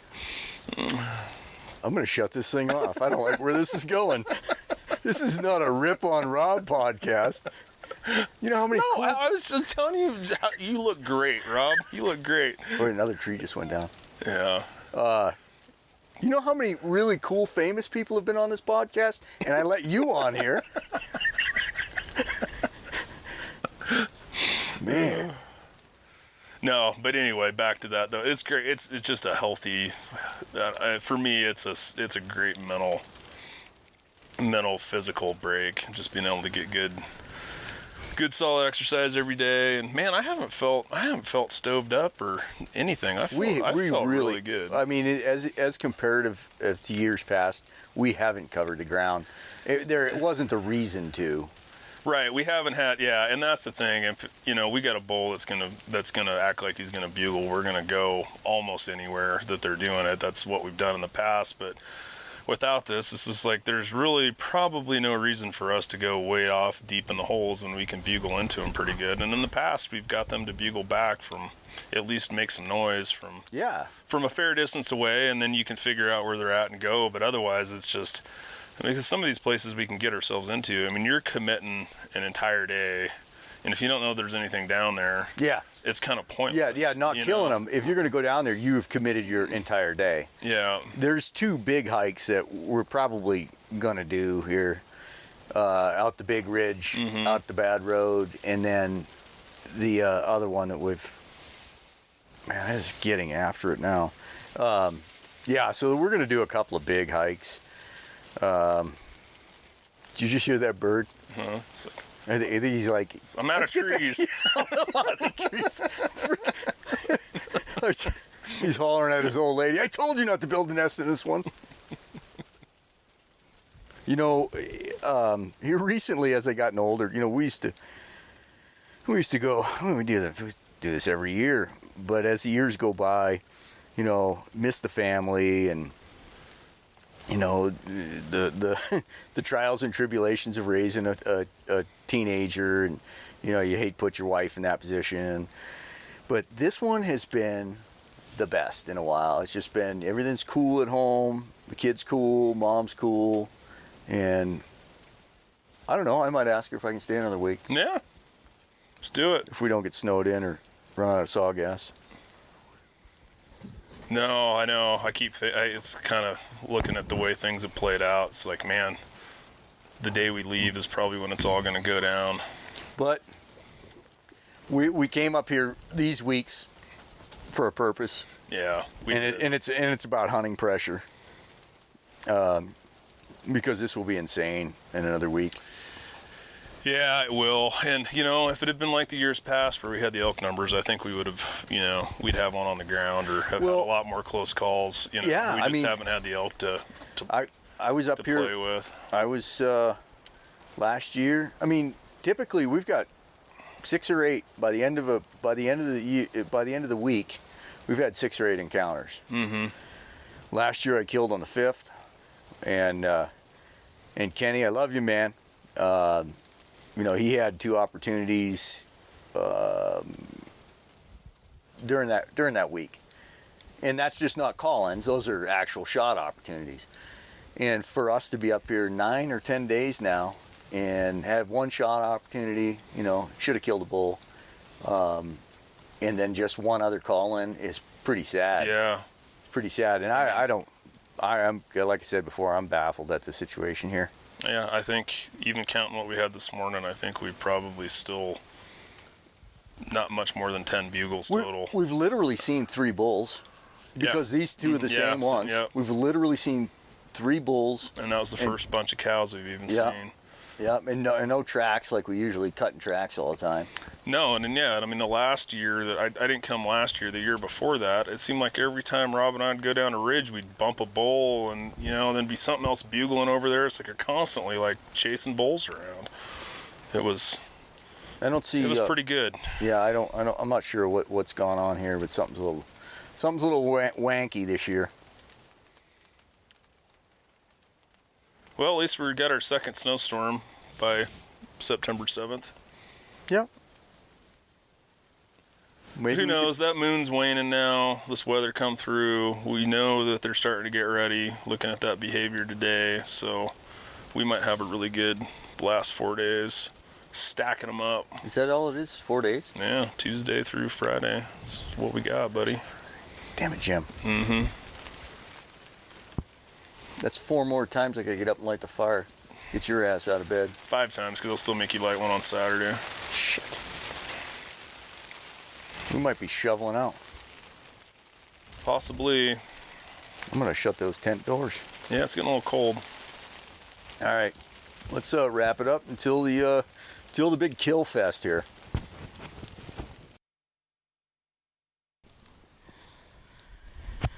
It's a swan song 2020. Yeah, 2020. It's been 2020 of a elk season for sure. Frick. Well, we recorded last night, and we still figured we had 4 days or something left. Yeah, right. From last night, we did have 4 days. We weathered out the storm most of the afternoon. We went and tried to clear that one road, and I failed to fuel my saw up before we left camp, or bring the fuel, so we didn't get too far. I was like, what's going on? I'm like, you're out of gas. That doesn't sound like gas. I'm like, dude, that's gas. I had gas at camp. I usually fuel saw up before I leave home, so it was unexpected. Came back refueled. Then the road that we went and cleared magically was cleared by someone else. Somebody else cleared it. And we don't know who. Clearing fairies. Yeah. Well, those guys from Wisconsin, we got to go see them this evening. They've hunted up here for several years. Super cool guys. Yeah, fun seeing them every year. That the dad there, he's just he drives around the road on a side by side. He doesn't hunt elk. The kid hunts elk, and he drives around, looks for grouse, and I just get a kick out of them. Good folks. Yeah, they seem like they're having a time of their lives every time they're out here. Yeah. I don't know, I was a little nervous last year. They were out that one night. Gosh, me and Kenny got in that rainstorm, and that goes down as the worst soaking I've ever taken. And we got back to camp, and it was just one of those days or nights you didn't want to be out. And then it cleared off and turned really cold. And we took a drive down to their camp, and the guys were still out. And it was like 9:30 at night, 10 o'clock at night. I mean, it's dangerous weather. But fortunately, nobody died. We woke up in the morning, and I said, "Man, I don't hear a helicopter." So they must have made it back. Yeah. Should probably say why we had 4 days and now we're. Oh yeah. No. So this morning was just. I was so stoked this morning. Dusting of snow. Still had a bit of wind, but it was cleared off. And I can't remember ever bugling elk in the snow. I don't remember bow hunting in the snow. I know I did one time, but I mean, we're talking elk in September, not deer. But yeah, it was just a perfect morning. We dropped off the lee side of that ridge because you would not have wanted to hunt with the wind in your face there.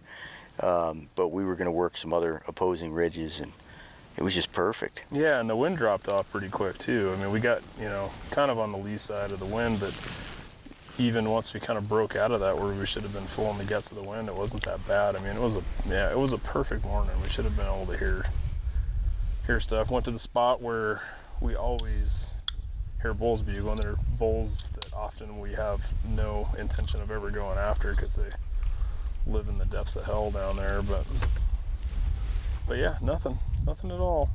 We dropped through that, so there was plenty of tracks growing across the face there.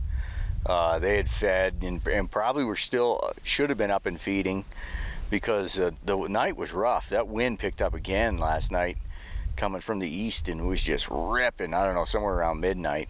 So we get up in the morning, it was 19 degrees, and what was the winds? Oh, they were probably 20, 25 up there where we parked the truck this morning. Yeah, I mean, so it was brutal.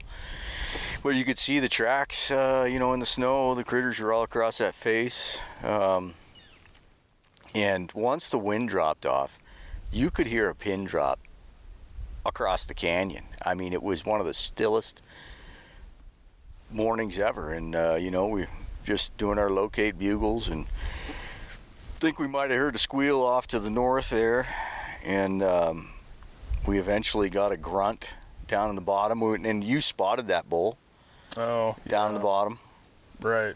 Yeah, we did see that before we ever heard a bugle. Saw that one bull way down in there by himself. Yep. And you'd think would bugle back at us first thing in the morning, right? Just a little hello. Wonder how this wind is going to be.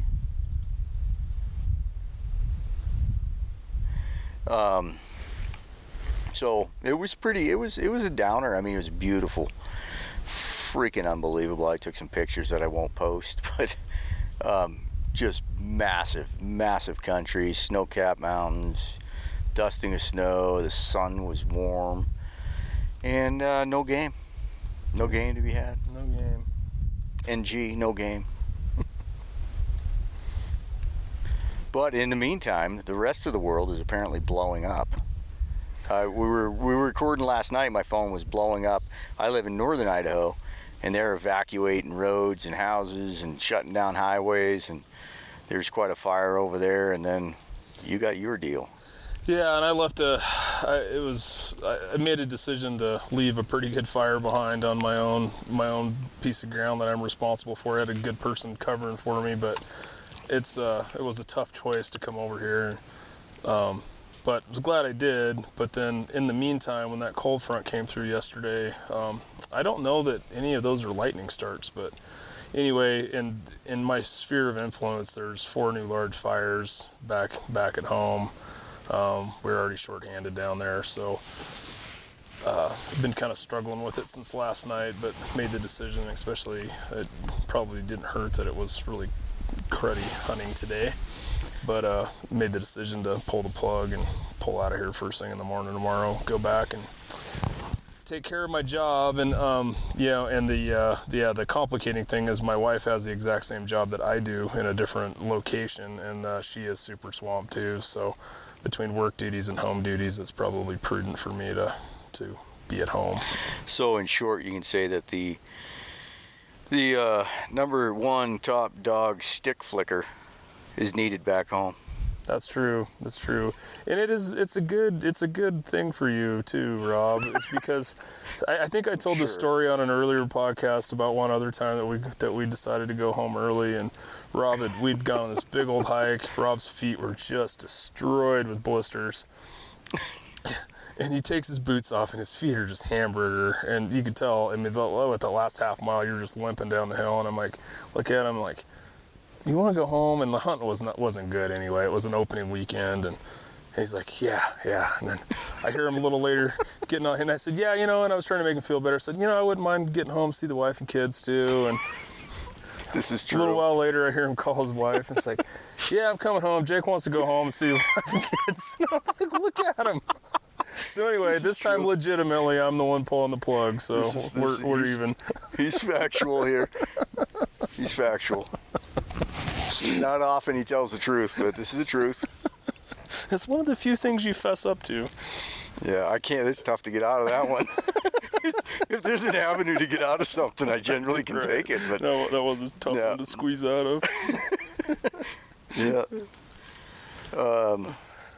One thing I got to say is my shirt, what is that?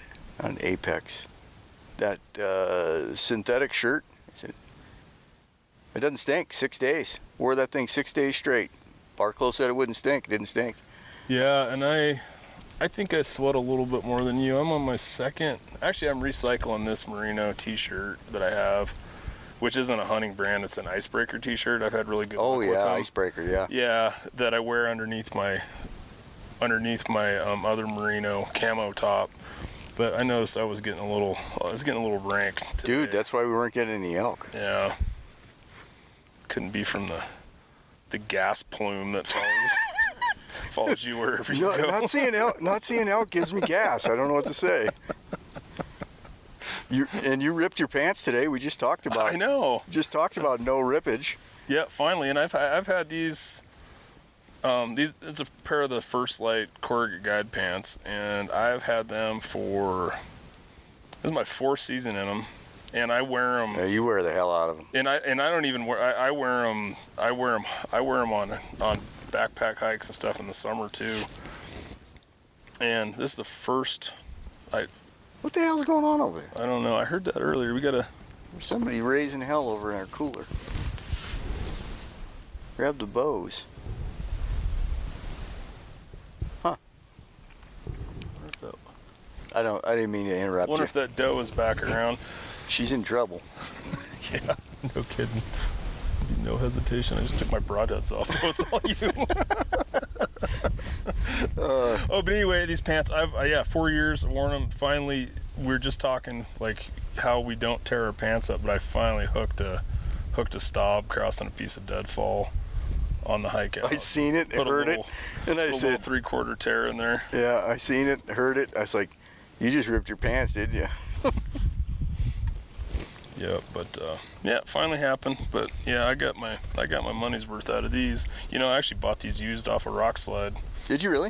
So and I turned you on to rock slide. That's a dangerous place. So I got my pack off a rock slide. I got, it was almost all brand new stuff, so you're not saving a ton of money, but you're still saving money. It's a good deal. Oh, I had to quit.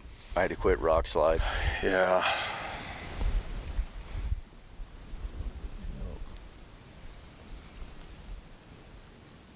What the hell was the highlight of the hunt?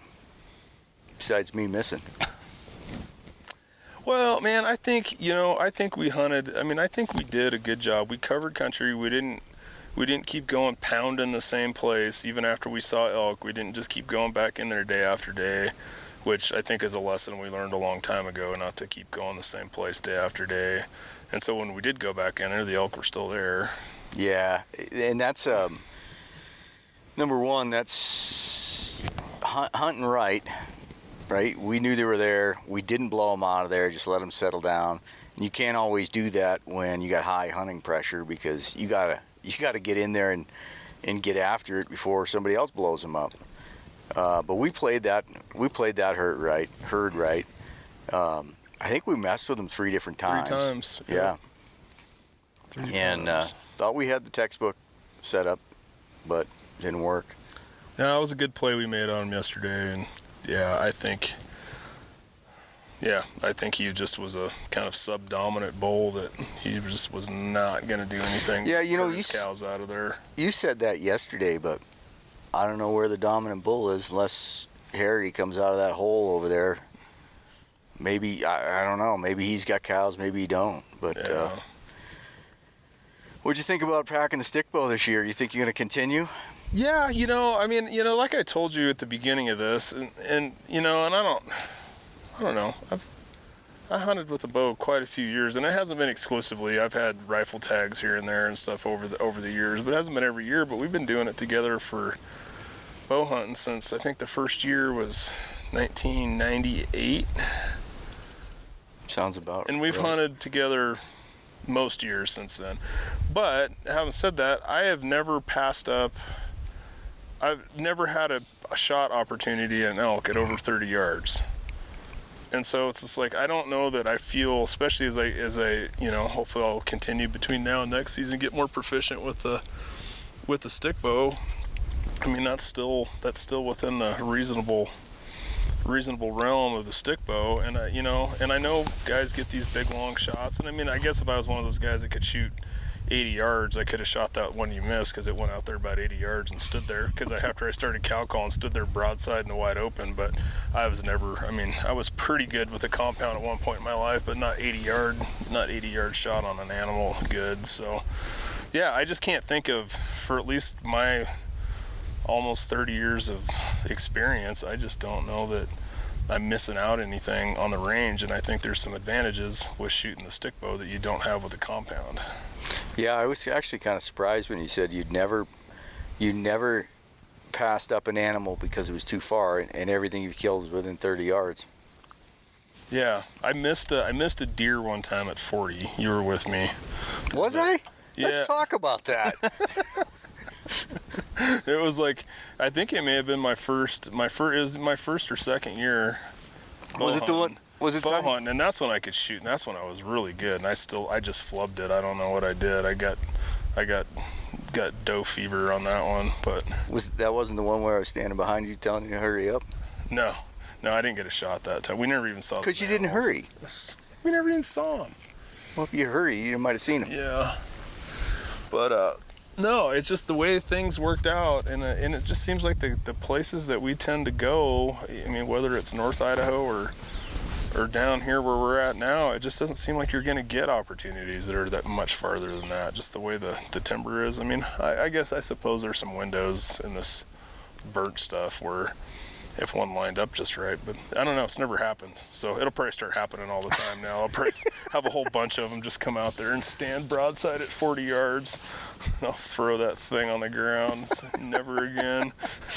Well, in full disclosure, I took Jake muzzleload hunting, gosh, was it 20 years ago? Yeah, getting that way. Yeah, it probably was. And I think we put a great stock on some, it's a squirrel, put a great stock on some elk, and the old cap and ball, she didn't go off, and Jake turns around and looks at me, and he is going to break the gun over the tree, and it was my gun. And I was like, I got mad. I'm like, you cannot be pissed. This is part of it.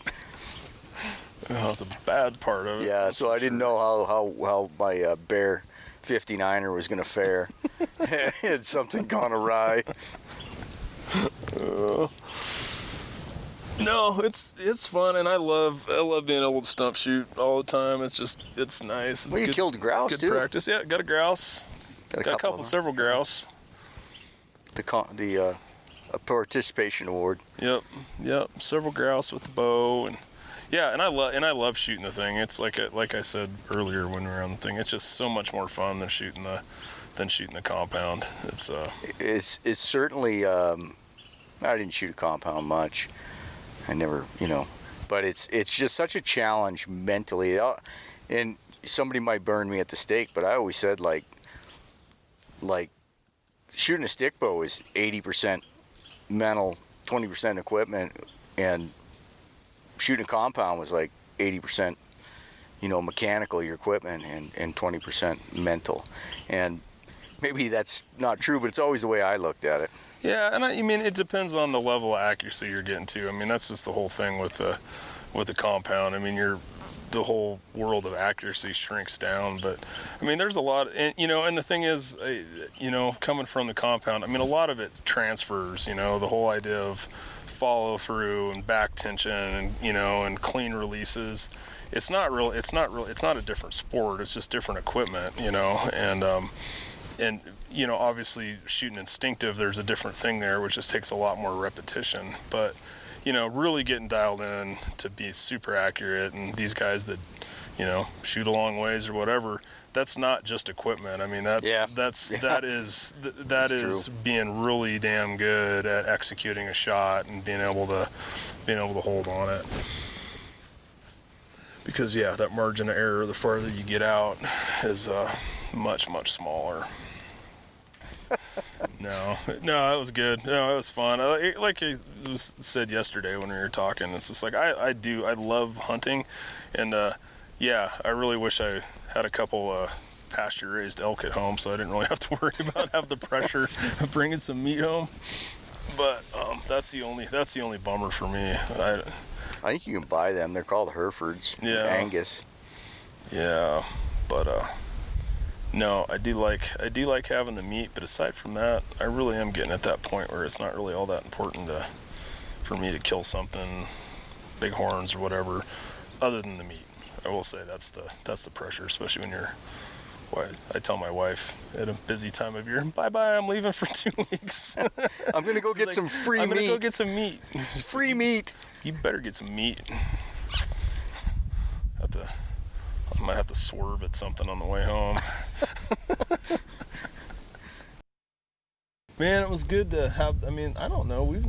I don't think we've ever hunted 10 days straight for elk before, have we?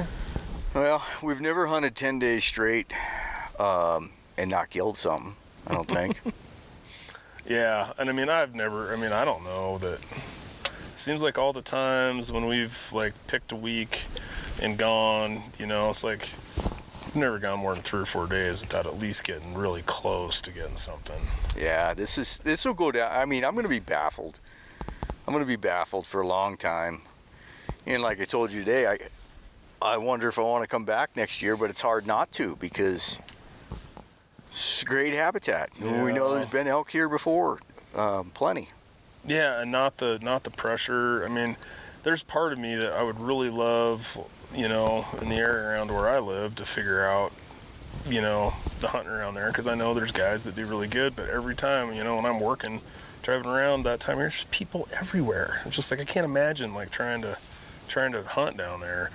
But well, I told you, Mike, this year that drainage that he hunts down there in the middle part of the state, there were 7 different groups of hunters in one drainage, and they've been hunting it for 15 years, and they said they've seen as many as 2 and 3 different groups. Yeah, so I don't know. That's the tough thing. It's just getting away from the pressure. And that's when we hunted down there in Matt's part of the country that couple times. It's only, it didn't seem like there was much pressure, but it's only that way pre-rut. So you got that early part of the year, and I'm still baffled at how you'd ever kill an elk down there. Oh, you know what though? I think if you knew where the wallows were at, yeah, you'd be sitting wallows. Yeah, that's what you'd have to do. I think is just sit wallows. And hell, I'd have been up for that here. We talked about bringing tree saddles down, and that was kind of my plan, but Well, and I think that's just indicative of there not being as many elk in here, though, because the wallows that we did see, only one of them had really been. And that wasn't hammered. And it wasn't hammered, yeah. Like they just, it's like, and it's been so hot.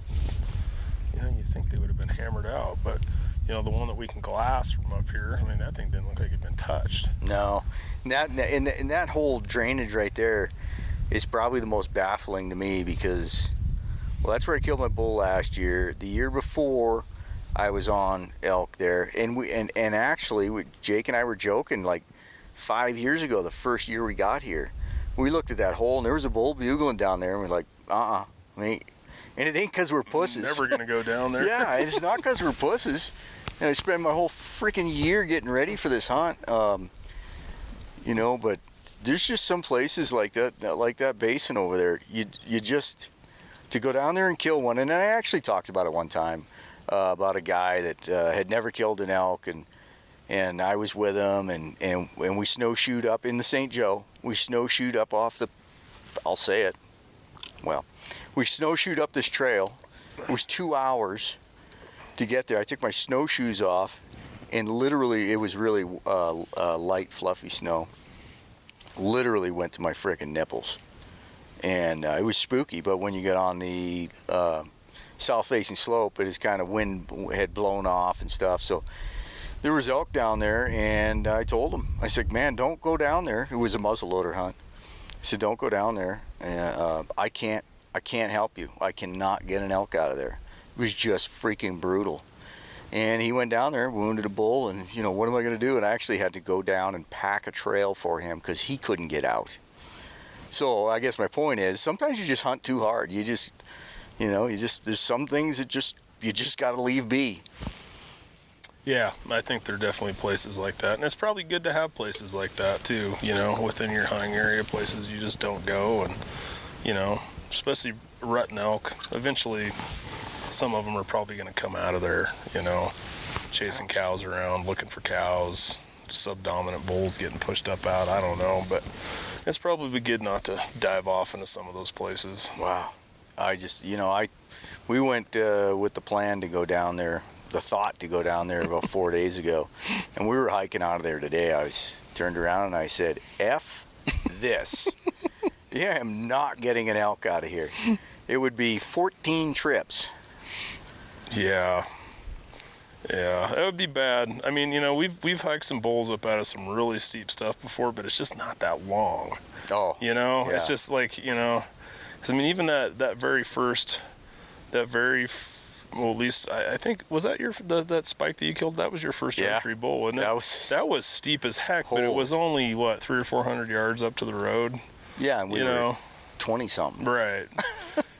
But I mean, it's just that distance. That, and even coming up out of that hole, once you get up out of that hole, it's still, you still got a half mile, of all uphill. That's not that horrible steep, but it's still all uphill back to the truck. So that'd be a butt kicker. So you're gonna buy us llamas? Yeah, I'm thinking of it. It'd be nice, man. I don't know. Do you think you could get llamas down in there? Damn right. We're just talking about how it's good not to go to certain places. No, you could get llamas. Now you're talking ourselves into it. No, if you got llama, I'd ride that sucker down like a man from Snowy River. You look good on a llama. Oh, I do. I've ridden them. Tall ones. Use a snaffle on them so they can't spin around and spit on you. I told you about the time I had that one that I picked up when I had llamas, that spitter.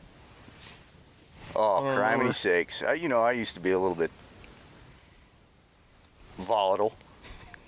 And remember Brutus? Mm-hmm. He was just awesome. I mean, holy smokes, he was an awesome llama. And he was big, on a scale, 395. Cut male. He was friendly, easy to handle. But he had his brother was a really athletic looking critter, and he's a little smaller, but he's a stout looking fellow. And I brought them home from Dixon, Montana, I think. And I was working with him for a couple days, and gosh, I don't remember what his brother's name was. Probably erased it from my memory. But I was working with him, and he got all shitty with me and spit at me. And I had him tied short in the barn, and a fight ensued. And I mean, I'm not a boxer, but I thought I could punch a llama in the mouth. And he kept dodging his head, and I kept tightening him up shorter and shorter. And he kept spitting. It was a war. I hit him, and by the time I walked out of that place, I had freaking whatever the stomach content was all over my face. And I went in the house, and I'm pissed. My knuckles are bloodied from punching the post, but I finally got him. And Amy's like, what happened? And I'm dropping the F-bomb like it's hot. And so I go rinse my face off, because you ever been spit on by a llama, the more they spit, the worse it gets. So I was like getting the bottom of the barrel there, the good fermented stuff. And so I could smell it, and I washed my face off, but I could still smell it. And I went and looked in the mirror, and it was packed in my ear. I freaking dug that crap out of my ear. So I got my gun. I told my wife, I just paid $250 for it. I'm going to shoot that thing. She said, no, you're not. So we went around and around, and she had to handle it from there on out. We called the people, and they said, yeah, bring them back and pick you out another one, because it was a big llama ranch. They had hundreds of them. And so I load the thing back. This is funny. I load it back in the truck, and the whole time he's got his ears back. This is like 3 days later. He doesn't like me at this point still. And so I load him in the truck. And as I'm getting in, it's an open stock rack, and as I'm getting in, I look up, and he is looking down at me, and he's got me dead to rights, and I'm pretty sure I saw the look in his eyes, like, yeah, you little Italian, I could nail you right now. So I got in the truck and rolled the window up, and closed the back window. I thought, It's got one on deck. Yeah. See, that's the thing. That's the thing that I hesitate with getting the llamas. They're just kind of nasty. No, I think I've had 8 or 9 of them, and that was the only one. That was the only one that was like that. You had 8 or 9 llamas? I cycled them through, finding the right ones. Oh. Well. I loved them. I had a blast with them. And Brutus he was top notch. Yeah, well, we'll see. Come down and build some fence for me, and I'll build some fence. Bring me some tires anyway. I'll bring you some tires. You just get them. I can break them. Break them. The llama whisperer. Or they can break me. It sounds like it, yeah. Yeah, we're going to have to figure out what to do next year. Love this spot because it's cool country. There was tons of elk and not a lot of pressure. There's not a lot more you could ask for. But what I'm blown away is, number one, there's tons of feed. And the feed's been hit. All the feed we see has been browsed on. Number 2, we haven't had bad winters. Number 3, we're not seeing wolf sign. I mean, it's easy to blame it on the wolves, but we're not seeing a lot of wolf sign. Yeah. We've covered a lot of country. And we haven't seen any fresh wolf sign. We've seen some old stuff, but we had that fresh. Kill. Yeah, most likely it was a wolf. Mm-hmm. This and yeah, so just be 2020. Yeah, 2020. COVID. Yeah, maybe all the elk got COVID. Maybe they got masks on. That's why they're not bugling.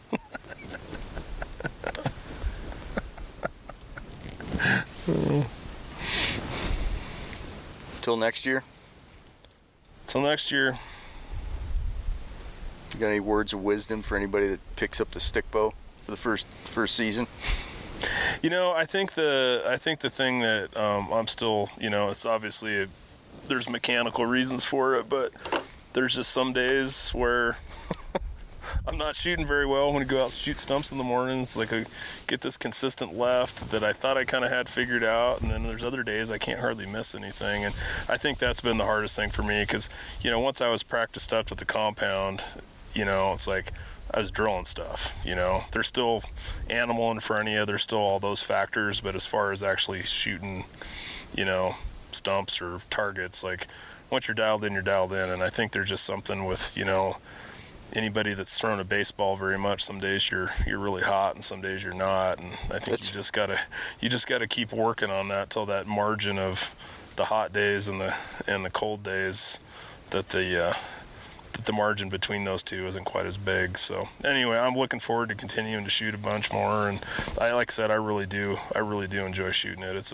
a blast, and it's just something about the simplicity of it too. Like I have my bow hanging right next to my workstation at home, and because I work out in the garage, and I can literally just walk out the back door of the garage. My target's right there, and I go throw 10 arrows out. Never have to put a release on or do anything else. It's super quick and simple, and it's just, it's fun. It's relaxing, and I got great stump shooting at my house. It's kind of a nice evening activity as well. So anyway, it's a ton of fun. I think you just really have to, and I knew this, and I think I told Rob a long time ago, it's like I'd always been intrigued by the stick bow, but at that time in my life, I never felt like I had the time to commit to shooting a lot of arrows. And I'm in a different place in my life now, and I truly can, no excuses to not have the time, the place, everything else. I got an awesome place to shoot, and a lot more time to do it. So I think that's where I'm at in my life, and I'm gunning for you next year or two, though. Yeah, the bar isn't very high though. You're talking physically or metaphorically? Metaphorically. Oh, okay, gotcha. What do you think of that Bear 59? I like it. I do have to say, though, I've shot your Black Widow a little bit, and it is a much smoother draw than that 59 for me. It's like it's good, feels good in my hand, everything feels pretty good, but it's just, I don't know, there's something about the smoothness of that Black Widow that might be saving my pennies to give you your bow back, I guess, and get my own. Well, I shot the heck out of that 59. I really liked it, and it shoots good, man. Those arrows are flat zipping. Yeah. And then when I was at your house this summer, no, I guess it was the winter. I guess it was the winter time, and I came down. Yeah. Mm-hmm. I came down, and I was like, well, try shooting this. And I gave you my Black Widow, and you're like, well, how many pounds is that? I said, it's the same. He's like, no, it isn't. And yeah, it did feel a little like it stacked a little bit more, but that's a good shooting bow. It's pretty No, quick. it shoots great, but it does stack hard, and as my strength at the end of that draw cycle. And I think that's the thing I didn't have from the compound, right? Because all your stuff is at like 3/4 draw, then it breaks over, and so getting that peak draw back at anchor was something new to me. But still, yeah, it and actually, honestly, I like the way that your bow feels in my hand better too. The grip. That's always any custom bow you can get. You can get that in many different styles. Yeah. But man, it spits those arrows out. Man, they fly. I think other than maybe when I was really doing a lot of shooting with my compound and tuning it all the time, I think I have to say that those arrows fly straighter out of that stick really than they did usually. Yeah, because they're just been darts out of that. Oh, those Black Eagles shooting out of that thing are just darts. Well, but that also is a credit to your release. It's all in. There's so much torqueability, if that's a word. Yeah. In your bow hand and your release, and that's just a credit to your. That's a credit to your release. Yeah. But yeah, no, it's fun, and I'd encourage anybody to try it. But like I said, it really does. It takes a lot of time. I think I always. I guess I didn't really know that. But now that I've been shooting for a while, it's like, man, yeah, I thought I'd be better faster than that, because you can go out pretty quick, I think, and start keeping things in something of a group at 20 yards, but to really start getting consistent, and not have those. Well, when we did that train to hunt in 16 or 17? Well, 17, yeah. 17, I was shooting at Matthews because I was not going to do burpees for the rest of my life. So I was shooting a compound for that train to hunt, and I had a blast shooting it. And I was shooting out 60 yards at my house, keeping them, in a pretty good group. It's like shooting a 22 to me. Not like it's. I just equate it to that. It was like, the accuracy, just picking it up and wailing on it. Yeah, and I think coming from either direction, a person that can execute a good shot with a trad bow is going to pick up a compound bow and be really proficient really fast. And I think the other way around is like I got lucky and had a really good teacher with compounds when I started in, like my mid-20s, and got my mechanics. really good. Because I started completely from scratch, but with someone that was coaching me, and so I didn't pick up those bad habits. So like my hand position and all that stuff, that's just stuff that I learned right off the bat, and so I think that really helps. Well, one thing that I thought was funny was I was asked, I don't know, it was like 3 or 4 or 5 days ago. I was like, so how do you like it? What are you thinking? And you said, well, I love shooting it, but it's funny because I catch myself. You were a left-handed shooter shooting a compound, and you're shooting a right-handed stick bow, and you're like, I sometimes I catch myself like starting to stance the other way. Yeah, a couple times when we thought maybe we had something coming in really quick, I'd find myself pointing the wrong shoulder at the area where I thought the elk was going to come through, and it's just like that's all those years of just muscle memory of doing that. But yeah, and I don't know if I'd shoot better left-handed. I just don't have a super. I'm slightly left-eye dominant, and the guy that taught me to shoot was a left-handed shooter. And he was looking at me, he's like, well, you're kind of left-eye dominant. Just try shooting left-handed. And so since I had never done it any other way, it just seemed natural. But, it's funny because picking up the stick bow, it feels completely natural shooting it right-handed too. So I don't know if it makes much difference. It'd be kind of interesting to try shooting a left-handed one. Just get good with a right-handed one first, please. Next year we're going to be a switch hitter. Yeah, I think you are. So next year we're going to be betting beers on shots, or what? Yeah, well, I think we might be there. I keep shooting. I'm excited to. Yeah, and that's the cool thing too, because